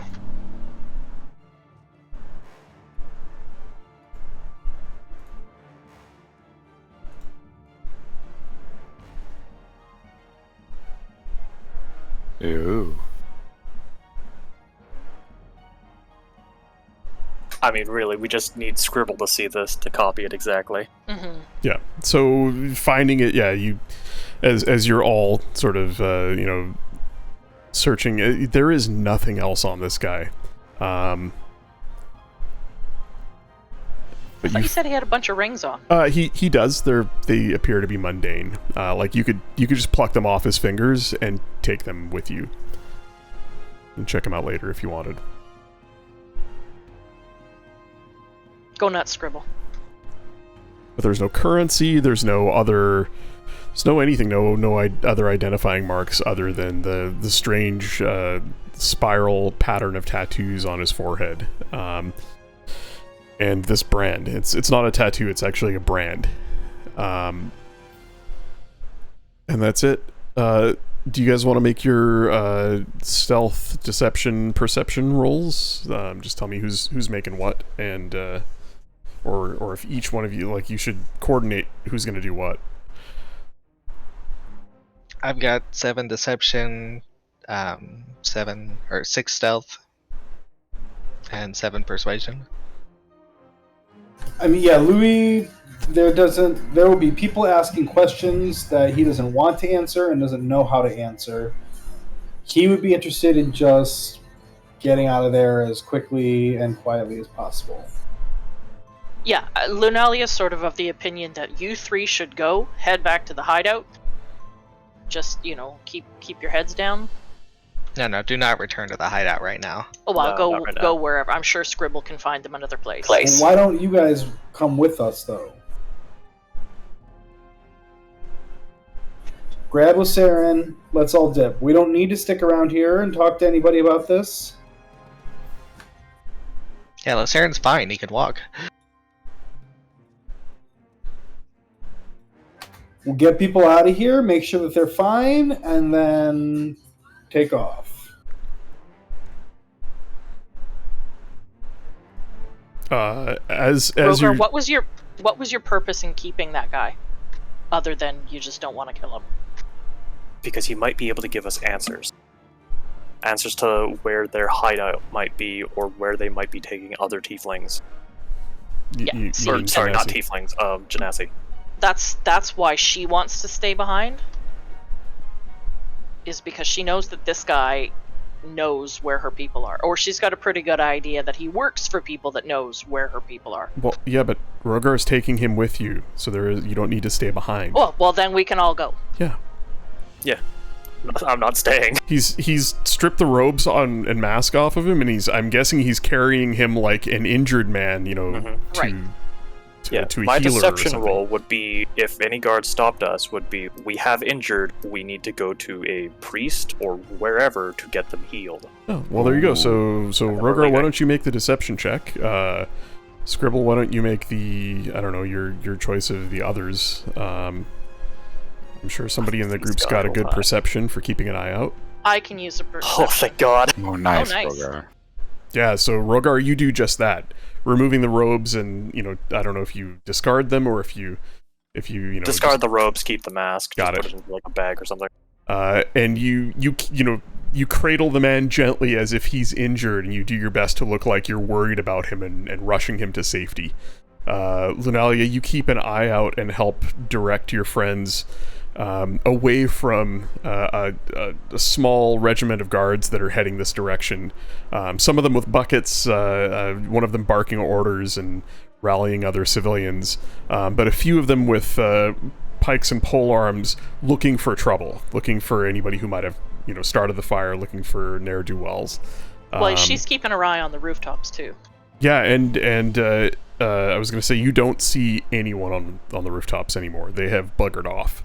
And I guess with Scribble's stealth check, just keeping small, keeping the rest of the party who might seem conspicuous, just making sure that you spot some guards and you grab Louis at the last minute and sort of pull him into an alleyway as they pass, and then you keep moving.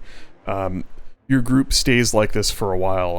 Lysarin is definitely out of his wits, and with those rolls, between Lunalia and Scribble, you easily keep him, following you and quiet and not, stumbling off the wrong way and rousing Lead suspicion. the party to the house in Gloomlight Alley that we killed the 3 guys.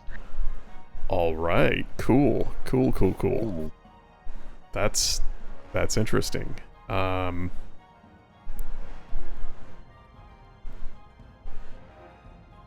You make your way to Gloomlight.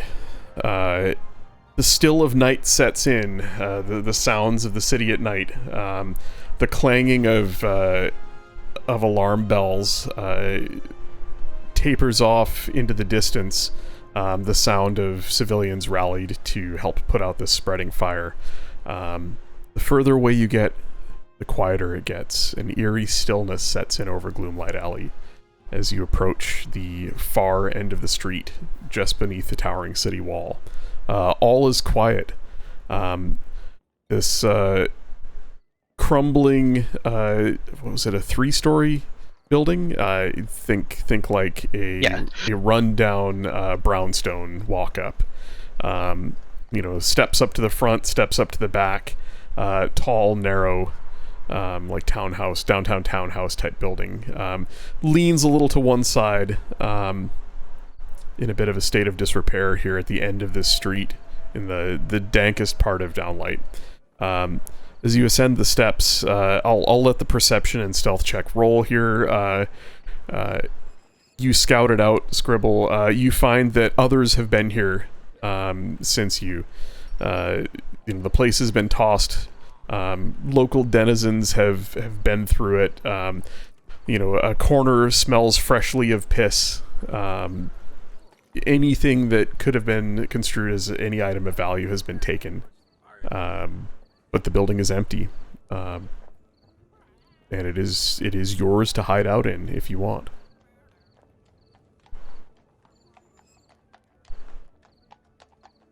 Lysarin We're catches not his dragging a body back to the shop. No. Lysarin catches his breath and leans against a wall. I didn't expect any of that. What has Keldrim gotten himself into? Well, it was as we said, we did worry for his safety.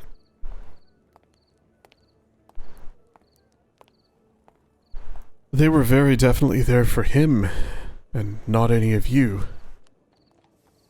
To They be were there fair. after any caster. Did Specifically him, but would have taken You, myself, Scribble, and Louis, I'm sure. Did Master Aloro make it out safely? I didn't see him. Oui, he is far away and he is safe for the moment. Good. He nods slowly. I don't know if it's safe for me to go home. Well, you're welcome to stay with us for the night, as uncomfortable as it might be.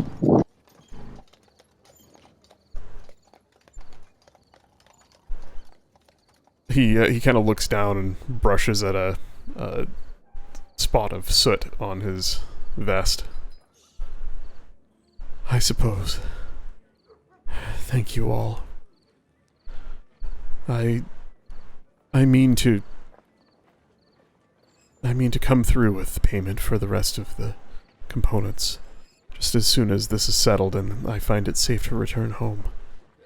I will contact Master Aloro if I can.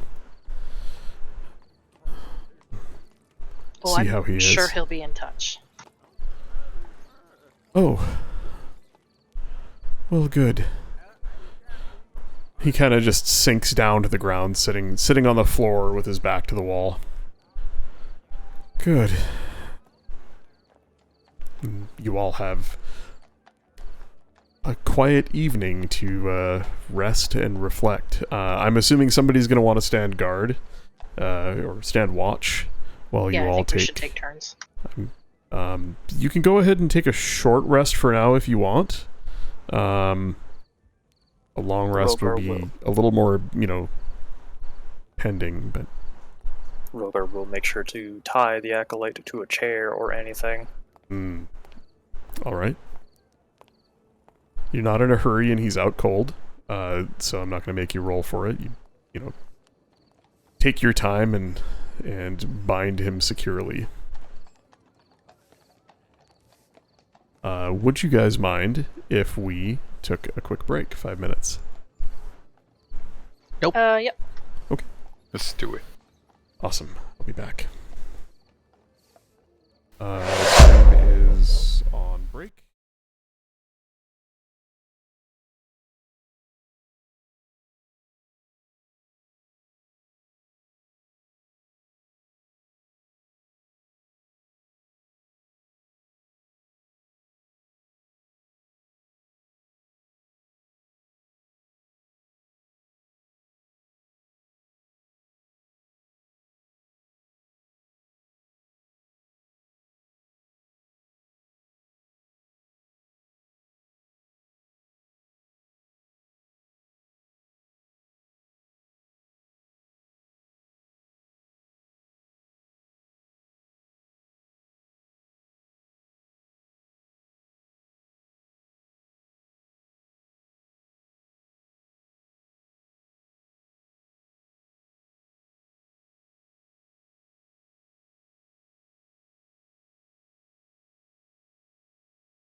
And we are back as the party settles in for a much-needed rest for the previous evening's combat.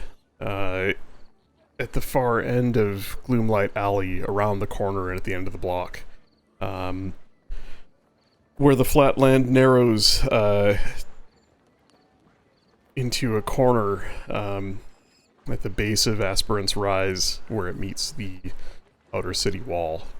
A 3-story crumbling townhouse building at the end of the block houses our brave adventurers and their new friend Lysarin, as well as a unconscious acolyte that they nabbed from the scene. So, what are you all up to? Lunalia's going to check on the acolyte just to make sure he's not on death's door. Medicine check?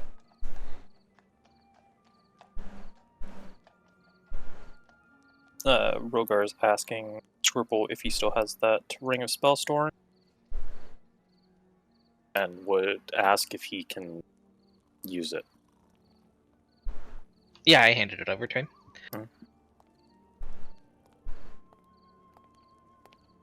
Lunalia, he's rough. He has burns on his arm, shoulder, and flank. I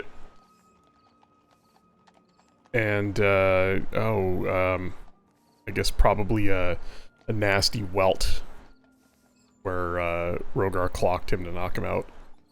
Okay, she'll cast a first level Cure Wounds. Alright, go ahead and roll it. That is exactly as many hit points as he has, Mac. That's what I figured. Oh, nice. His eyelids flutter and he kind of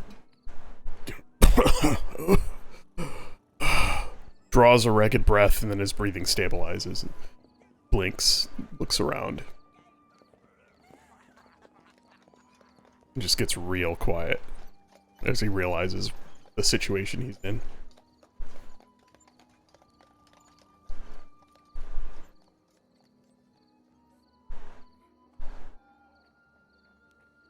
So who's gonna torture this guy? What's happening?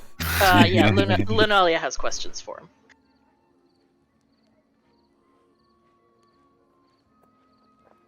Where is your master taking my people? He just glares at you silently. I'm asking you nicely. This can go the other way.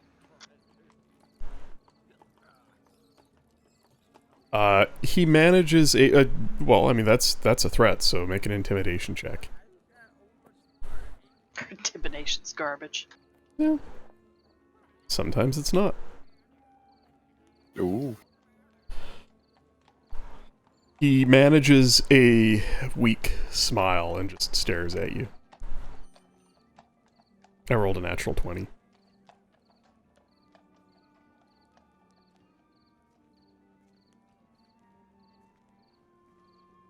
You know the bald one's dead. He looks at Rogar out of the corner of his eyes.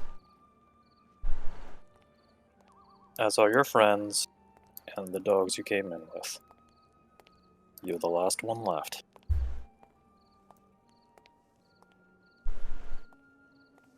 No. There are many more like me. They'll come for you soon enough. But will they come for you? What do you want? I want to know where my people are being taken.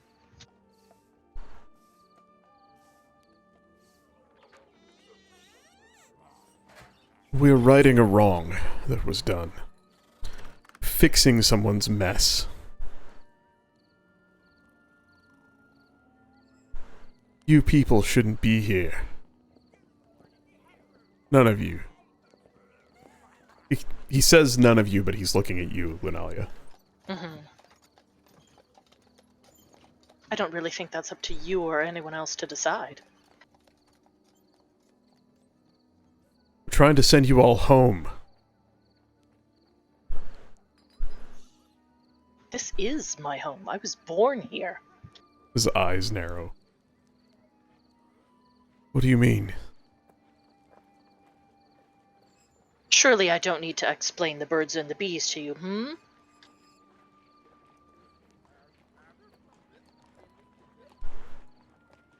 I was born in a very, very small place south of the mountains. His Same eyes as grow. any of the rest of us here. His eyes grow a little bit wider. And he nods slowly. So you're the one. You know, that little town doesn't exist anymore. It's gone. Swallowed up by portals. From the mess your friend, his kind, made. Who are you talking about? Keldra Maloro.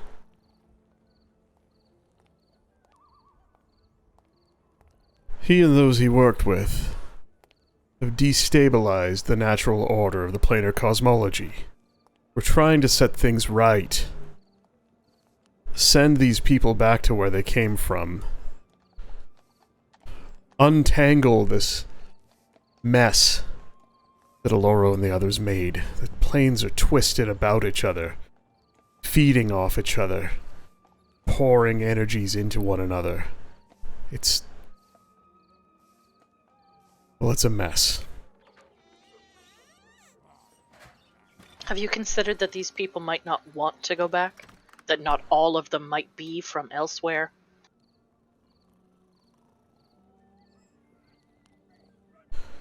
We have our orders.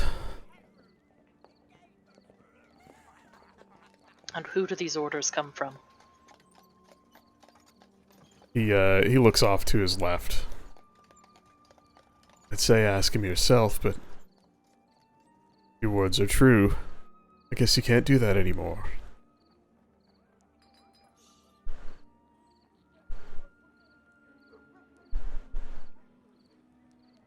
So he was the man in charge. There's none above him?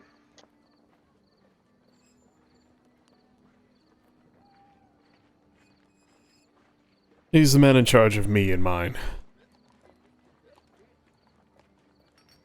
Who he answers to is beyond me.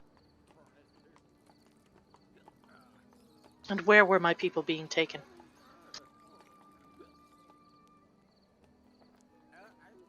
A safe place. Oh, don't you worry, they're being treated well. At least as far as I know. Those that don't resist, anyway. Well, pardon me if I'd like to check that for myself. I'd like a location. He just shakes his head slowly. You'll not get that from me. And that's because you don't know, or because you won't tell us?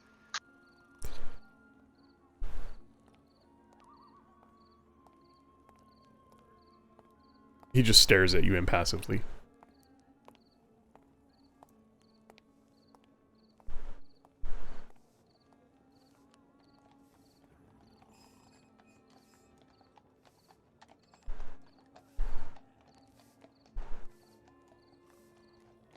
You see Lunalia reach behind her back, which is where you know that she keeps her small belt dagger. Oh, it's stabbing time. And she tightens her hand on it, before just storming off to another part of this hideout.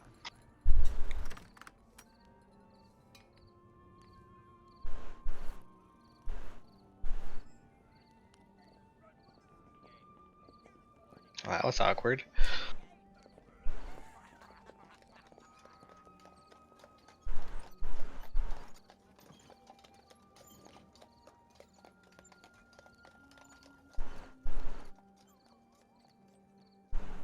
Now what do we do with him?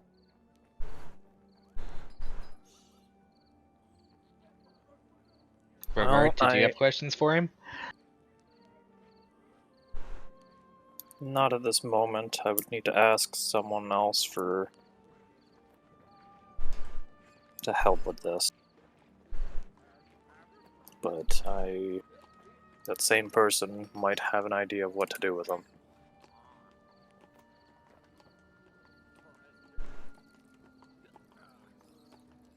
What do you mean? Something just doesn't sit well. They're not out to kill these Genasi. Well, we don't know enough. But if they're just taking them to try and, as he said, send them home, killing them would lose our potential lead on maybe finding them. Do you believe what he said?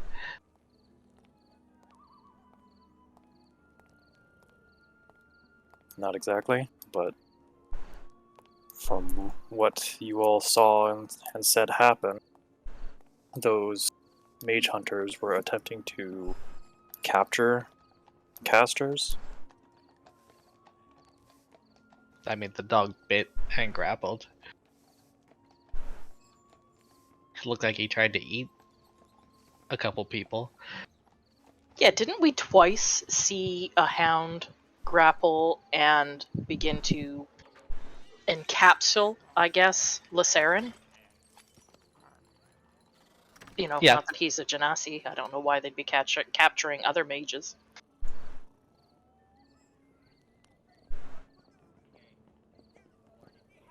Sorry, say that one more time? Who? Yeah, at which part? I was a little distracted researching something. We don't know enough. Like we saw the mage hounds start capturing Lacerin, correct? Or like attempting to wrap himself around Lacerin to capture him.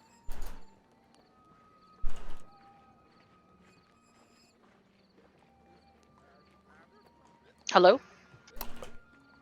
Sorry. We just saw him grapple him and attempt to like eat him. We don't know Yeah. why or anything else.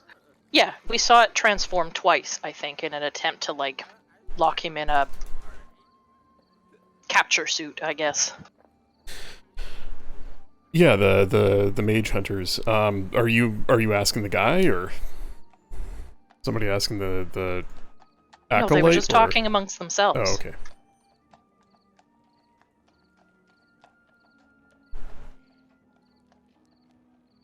Yeah, I mean, we saw them try to capture mages.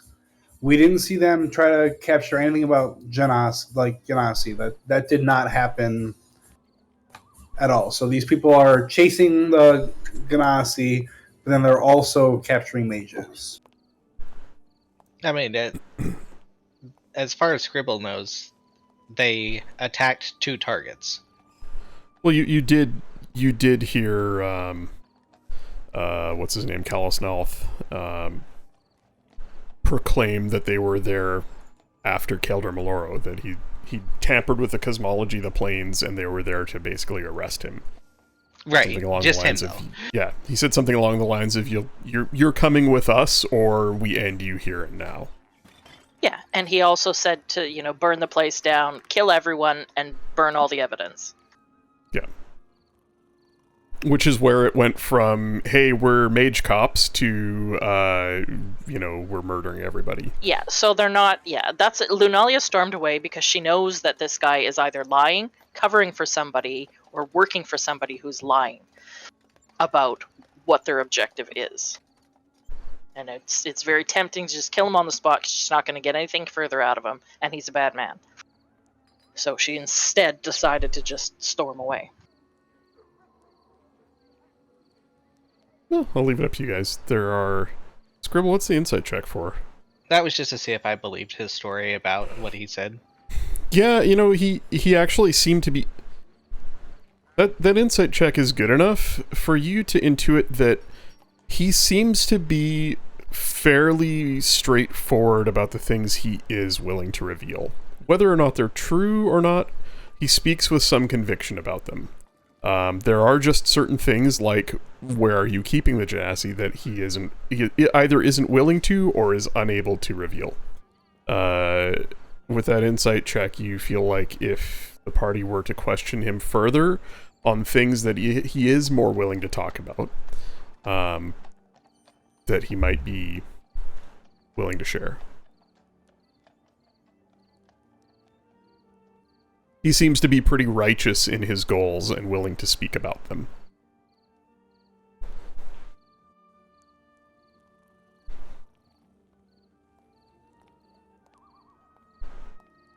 Scribble, can you copy that mark we saw on the leader's chest?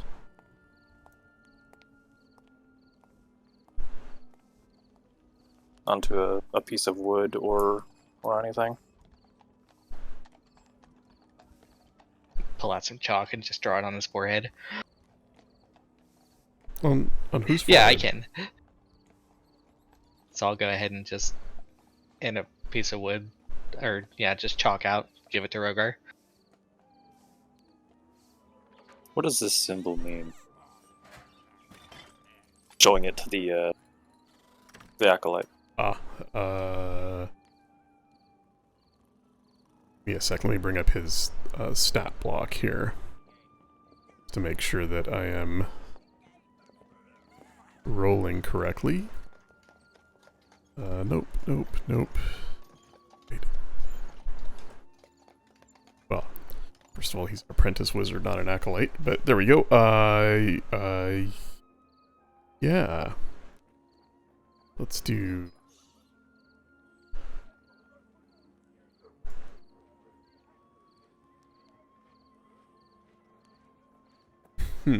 Alright.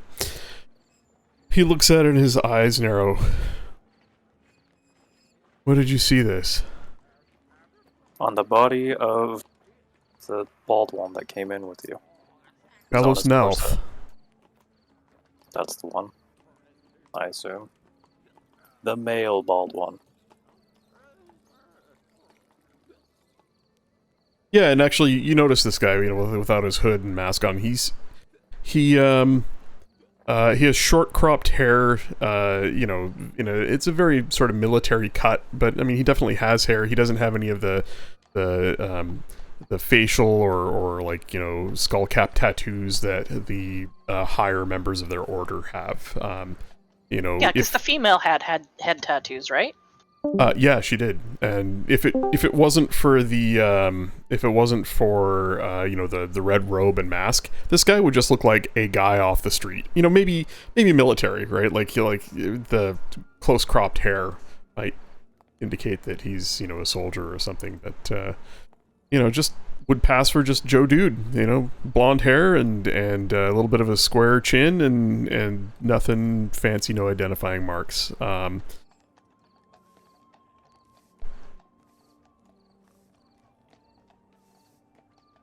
I don't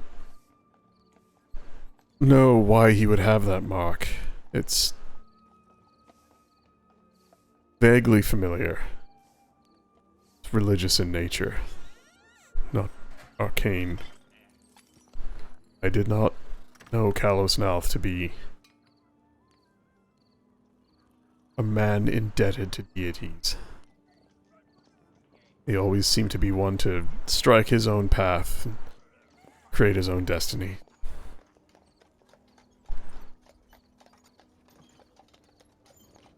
You say you found that on him? Yes. As we were searching the body to see if there was any way of any magical items he might have had on him. While you were looting his corpse. They were. I was holding you.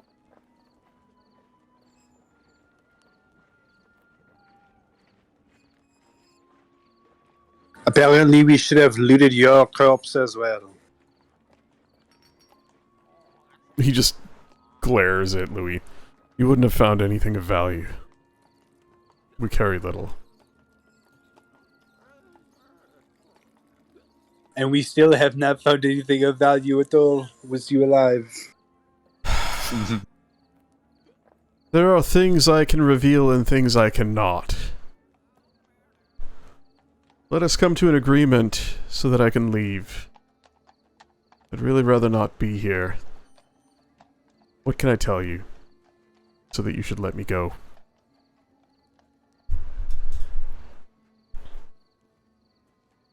I suppose everything that you can tell us. I don't even know where to begin. You did not answer. What is this symbol?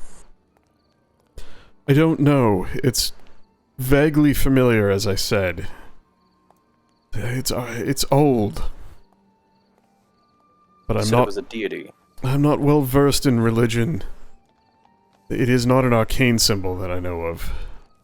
It is reminiscent of something dark, something old. Find a priest or a scholar. I can't tell you more about it, but I am troubled that it was a mark held on the one who led us. It was a brand. A brand. A sign of conviction. Make a persuasion check.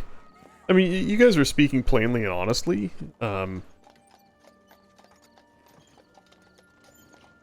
This is a bit of a reveal to him, so curious to see what the dice tell us. He nods slowly, sort of lost in thought.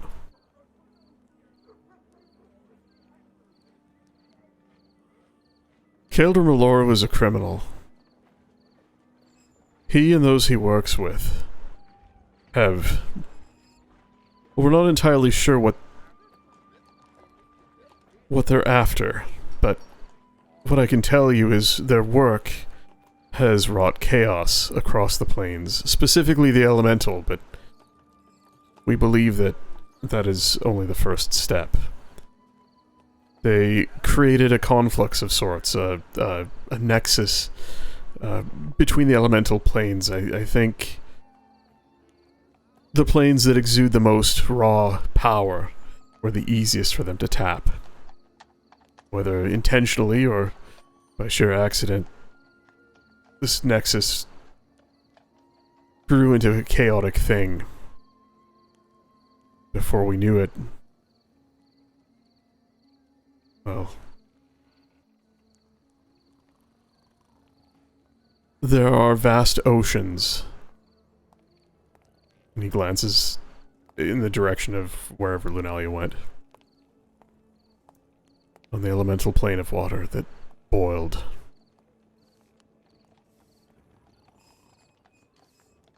Cities that are no more. I have seen the aftermath with my own eyes, his terrible desolation. Uncontrollable fire swept in and vaporized everything. It is little more than steam, and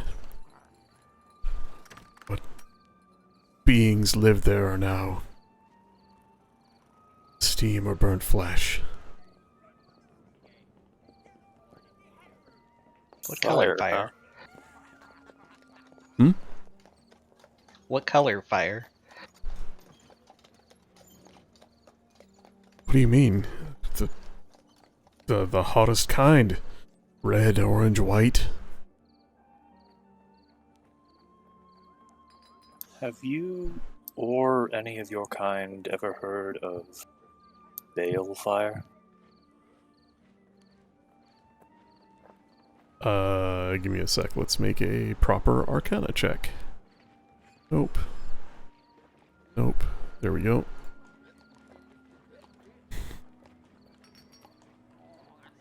Vaguely familiar. I never heard it in any context other than maybe in an old dusty tome somewhere. Why? It is green, yes? Correct. With the power to raise the dead. moves like a liquid, but Familiar again. you said it was a dusty tome, or tome. Do you remember what this tome could be called? No. Something in my youth I might have read. I've read many things. Again, perhaps ask a scholar or a cleric. Their city has a library of some grandeur.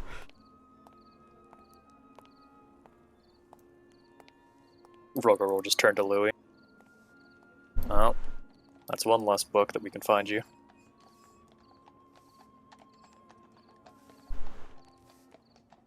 Ah oui, but many more to look for, eh?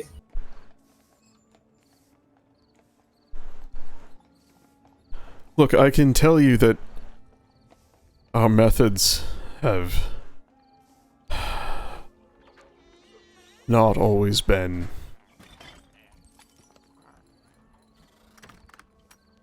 well. Kalos had a way of dealing with things,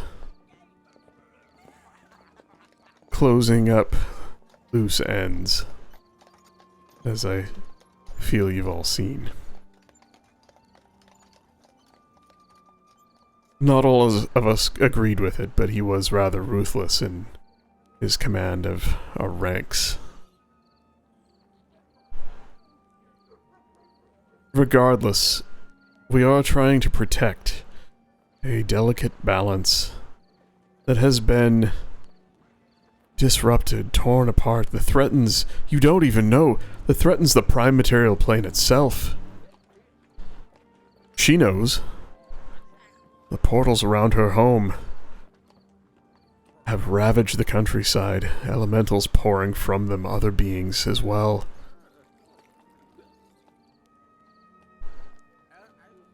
There are other places where similar things have happened.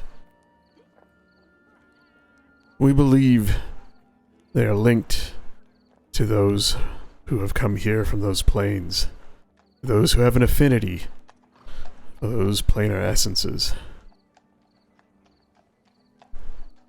As the cosmology between the planes further destabilizes, more of this will happen. Our methods may be brutal, but we are trying to protect the very fabric of reality itself.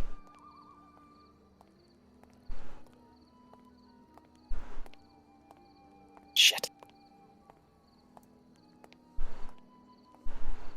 I do believe the Genasi we have gathered, those plane-touched, are well and safe and will be sent home or to,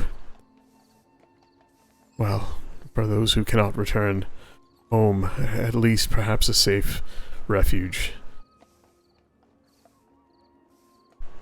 Lunalia's still within earshot, so she's been listening. Does it sound like he believes what he's been told? Yes. You have no reason to doubt his belief in his words. Whether or not they are true or not, he believes everything he said.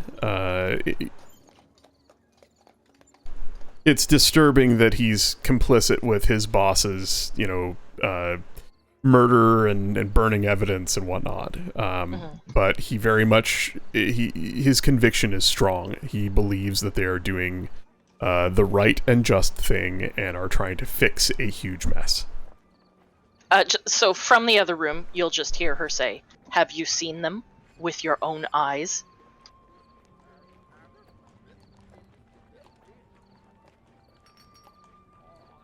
Yes, to a point. I've escorted a few myself, but I have not looked down on them since.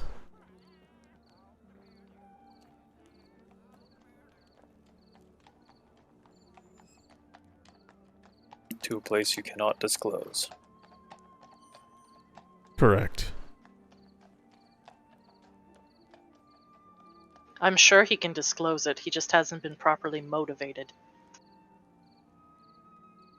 Shit. Rogar's going to get very close to the Acolyte, stare him in the eyes, and he's going to pull out his medallion thing that he got from Chrono. Oh shit. Okay. Does this look familiar at all? The scale, the engraved scale Yes. that you have. He looks at it and just nods. What of it? Is this the safe house? Where you've been bringing them?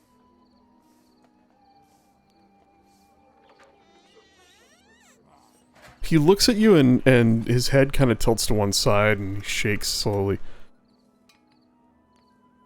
No.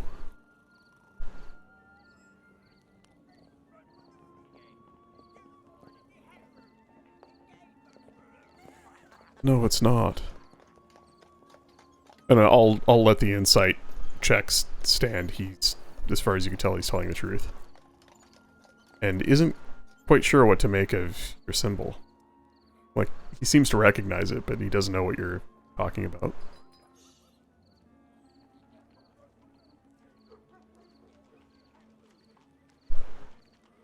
No, far from it. In fact, you almost had me there. Then we can't let you go yet. We need someone else to come in for a moment. Is Lysarin still here? Yeah, he's there. Eyes closed, leaned up against a wall. Just chilling out. Rogar will go over to him. And You get about 3 steps towards him, and one eye pops open. He just looks at you. I've been listening. do you happen to have any spells left that might be able to send a message Oh, or a sending? of course. Rogar will pull out the Ring of Spell Storing. I don't know exactly how this works, but would you be Give it able here. to- I do. He just takes it from you. He looks at the ring and kind of, runs his thumb over it and turns it over a few times, and you hear him mumble to himself, "What is a beautiful thing like you doing in his hands?" Just be like, it's normally in his hands. And he looks up at you, Rogar, and he just says, "You'd like me to give you a sending spell?" Yes. Just the one. I suppose I could. Do you guys know what's currently in the ring? Nothing. It was a dimension door that was used up, wasn't it? Yeah, there's nothing in it right now. Okay. Yeah, it was empty. Yeah, that sounds about right. I think it was like a dimension door and a first level spell or something. All right. Yeah, he focuses on it, and I believe, I'm not going to bother bringing up the text. I believe he just has to cast the spell on it, and it soaks it up. Well, he's the expert, so he'd know how to do it. He hands it back to you shortly after. It's done. Thank you. I will need a moment to attune to this, but there is someone I would like to come in to question our friend here. All right.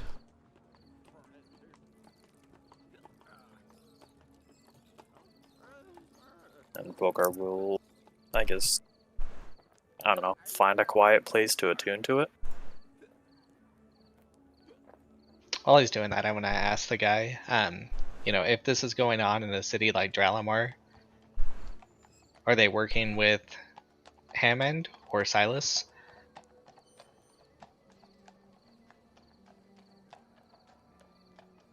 You're asking the acolyte directly? Yeah. He doesn't say anything, but his eyes give it away when you say Hammond.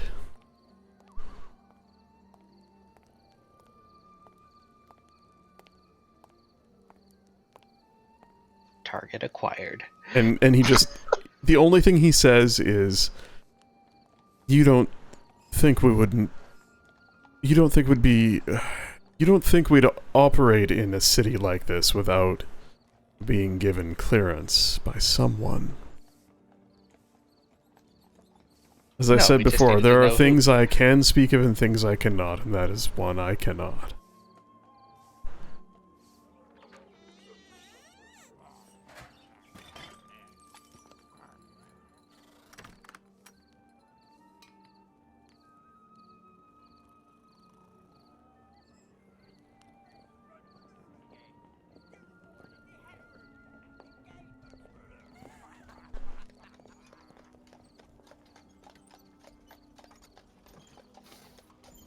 Shit, I didn't ask about the Black Blades.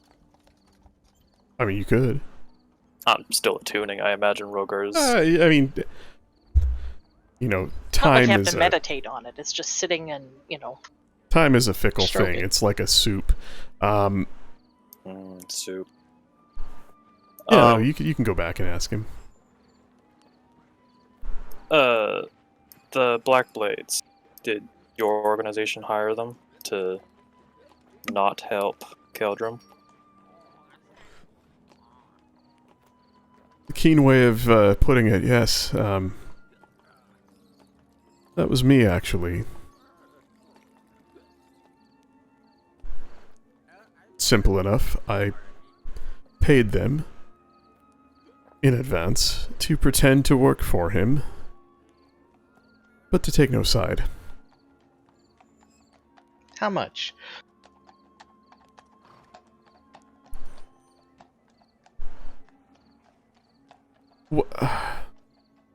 Not sure what you're I might getting want to at. hire one myself.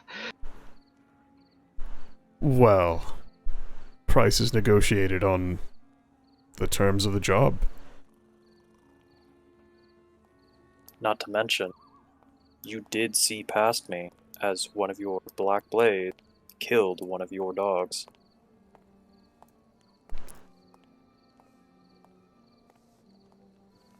I suppose you think that means I should think They less did of them? stay true. It's a construct. I'll get over it. Damn.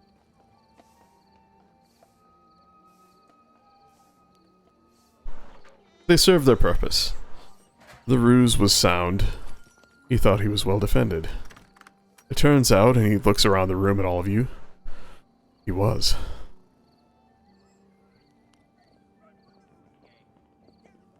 So how much?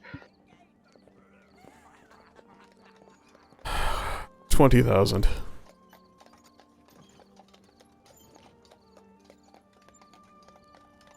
A steep price. They didn't like the idea of, well, taking coin to betray someone. I think their usual dealings are simpler than that.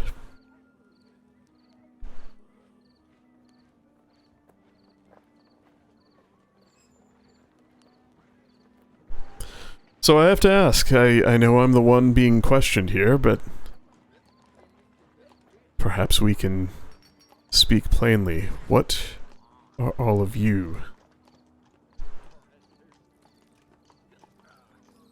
doing? How are you wrapped up in this? Is this about her? He looks in Lunalia's direction. We came to sell dragon parts.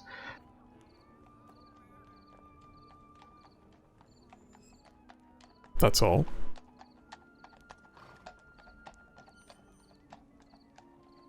That's what I was here for.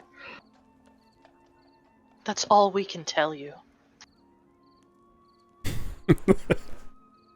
Fair enough. Wrong place, right time.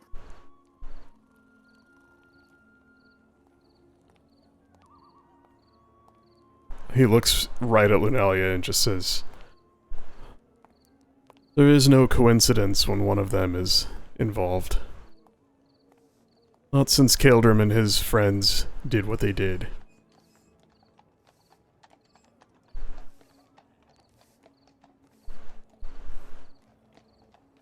If you've never been there, then you've not seen the destruction they wrought. You can't comprehend what this is about. You should be so lucky as to go. Perhaps you'd understand what we're doing.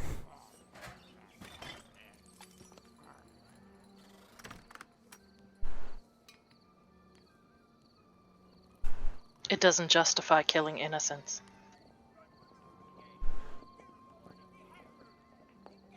Nor wrangling up innocents, imprisoning them, sending them hither and thither, because you think it's best.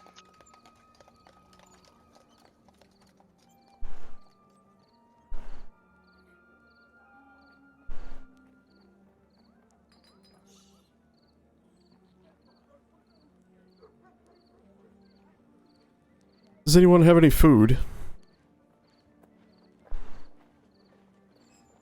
I'm sure they'll feed you in prison. She's just going to pull out her carving that she's been working on, and she's sitting in a back room just working on it. Angry carving. Angry carving. Yep.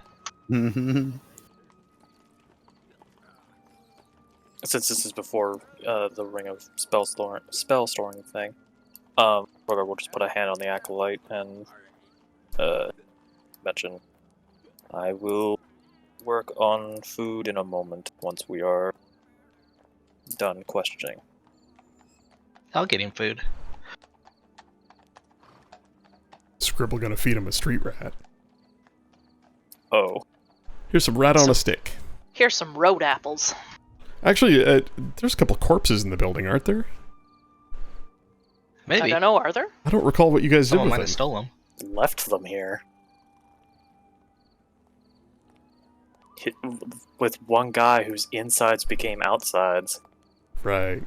Yeah, but she also said the building has been gone through since they were there, right? Yeah, the building's been gone through. I think, I'd have to go back and listen to the tape. Didn't you guys, like, drag the bodies inside or something?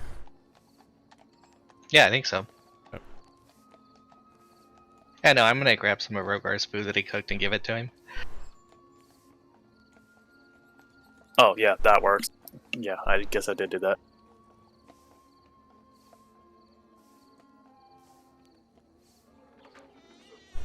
Well, I guess we can fast forward to the attunement completion. See what Rogar's got planned. Yeah, and that's fine with me. Unless anyone else wants to do something. Nope. Nope. No, I'm good.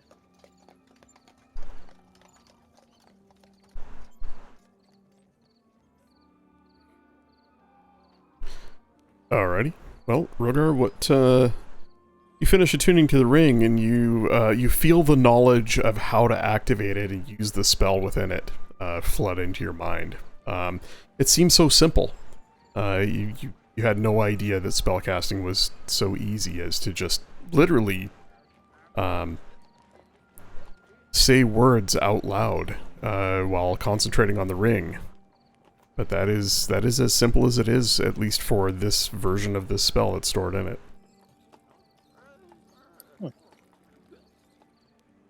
So yeah, Rogar will focus on Chrono, I guess, to send him a message or send him a sending. All right.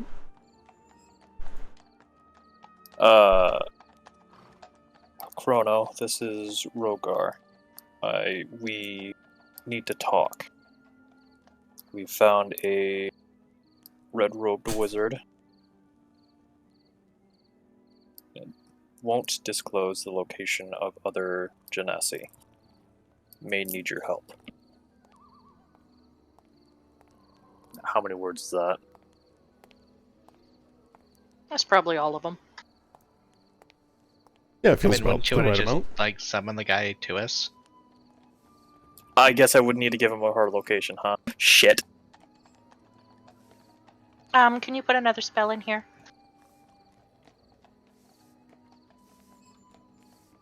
How can I reword that? We just say you reworded it. Yeah. It's getting towards the end of the session. We can just hand wave that. As part of the knowledge, the innate knowledge of how to cast the spell enters your mind, you realize that you have a limited number of words, and you formulate a sentence or a couple of sentences that fit into the message. Pass it along to him. His words come back to you. Ah, I was wondering when I'd hear from you. I'm out for a moonlit walk. Nearby. I will see you soon.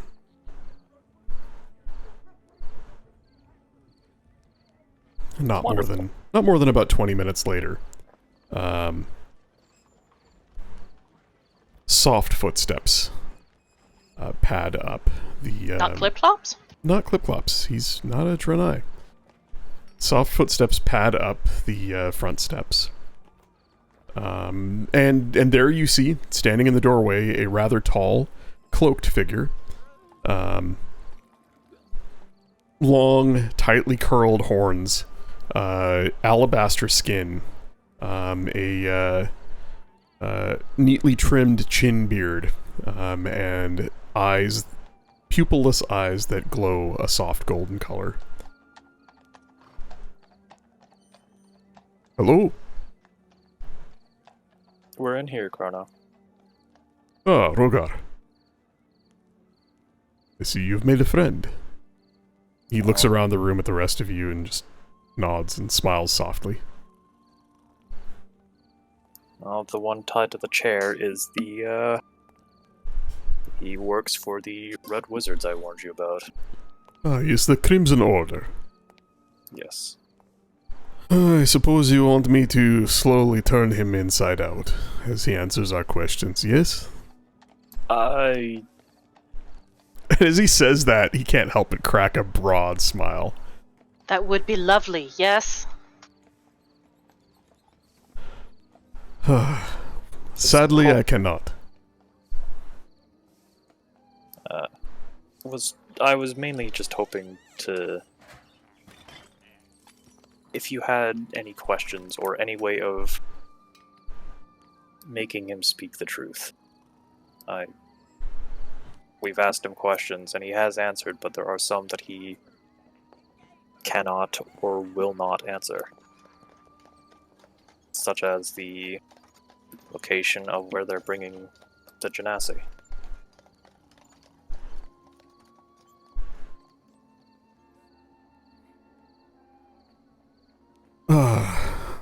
I might have an idea about that myself. See, there was some strange explosions. A fire that broke out. Earlier this evening. On the Minted Terrace. That was him. And as he says that, he glances down at the man tied in the chair. And you follow his eye line, and there is a brief moment of recognition there, a giveaway. That would be the place, then.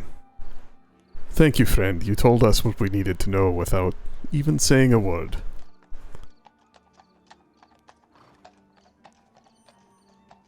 I'm not sure I follow. I'm not sure I know what happened. All I know is I spoke of something I heard of, and he confirmed it with his eyes. Did you not see? And you think back to something that Kaeldrim said, and something that Kalos Nalth said about the real Ember creating a distraction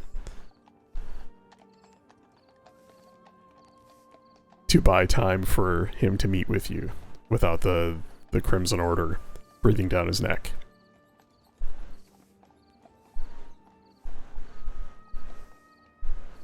Got it. Explosion and a fire in the Minted Terrace. The Minted Terrace, just as a reminder, is a very affluent portion of town across Drallen's span, just below the White Bastion on Castle Rock. It's basically a high terrace on the cliffs overlooking Prosper Bay, where a bunch of very, very rich, like noble estates are located.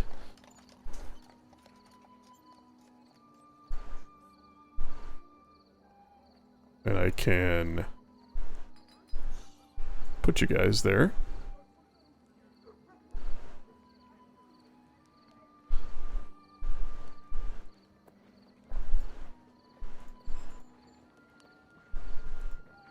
Yeah, that's not where we were earlier. These is other explosions. Yeah, we were somewhere in Yeah, the south. you guys were here, and he's talking about this area up here. I'm just having a little bit of trouble moving the token for the party. I don't know why it's being difficult. Oh, it's because it's on the GM layer. That's why. Yeah, probably too many layers. That's why I had it on the wrong layer. Yeah, you guys are actually more sort of back up here in the corner of the alley now.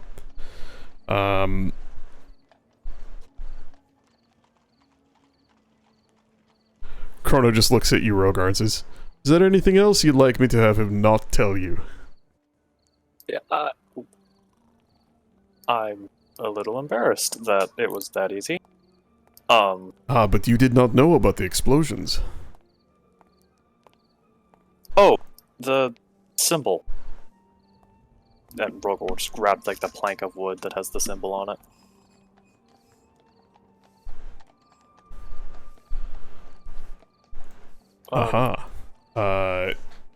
So you hand him the plank with the drawing or etching of the symbol?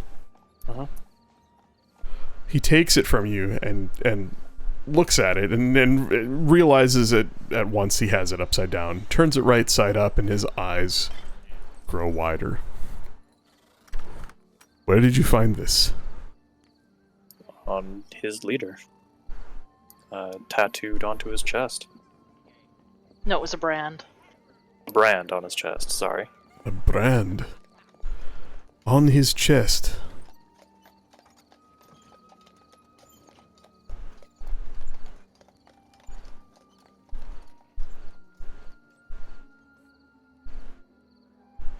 Surely not.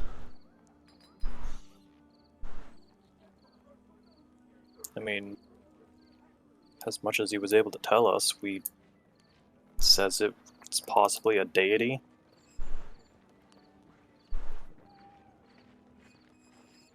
Quite the opposite, my friend. This is a mark that has not been seen in a very long time, for it belongs to one who was thought dead.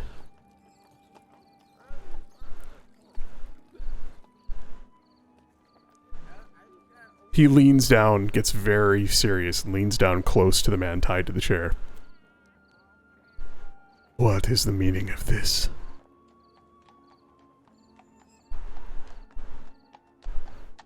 I don't know. I've never seen it before. If they speak true about it, my master wore it hidden.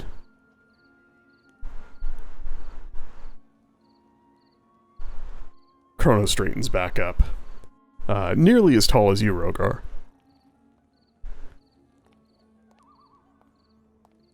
This is the mark of Orcus, Prince of Undeath.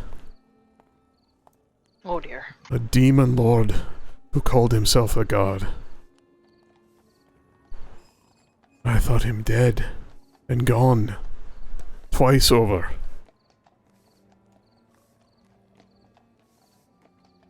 If that man bore this mark, dark times are ahead.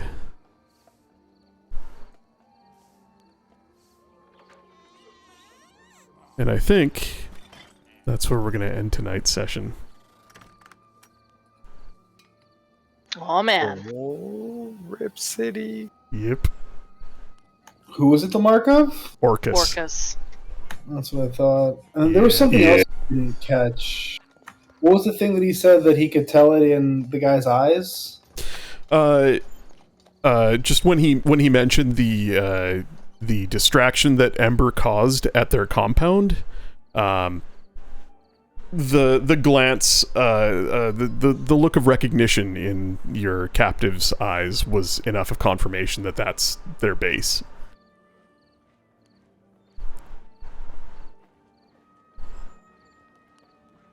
You probably also could have found the location of this place if you'd found Ember or the next time you meet with Keldrum, but you've got a head start now.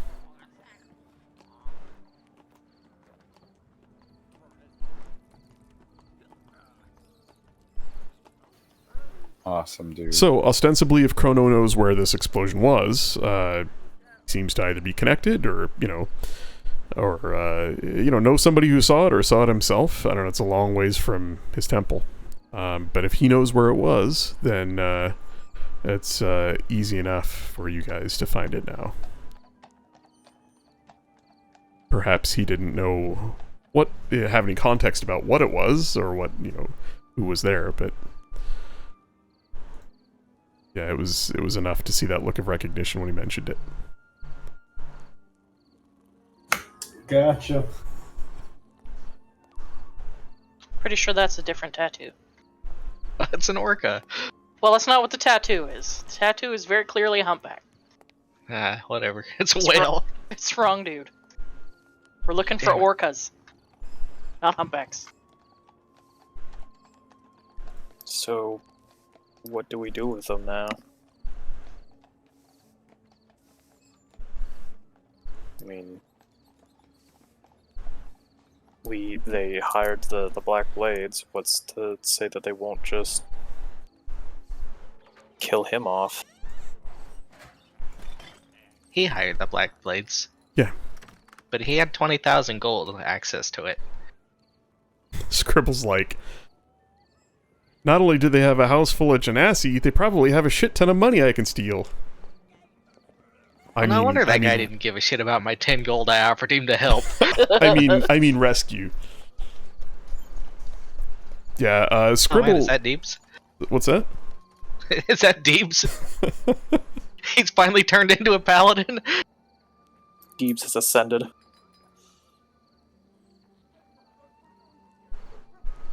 Oh, you talking about the guy in the picture? Yeah. Yeah, the Oh, one you just put. Well, that's Orcus. Come on, man.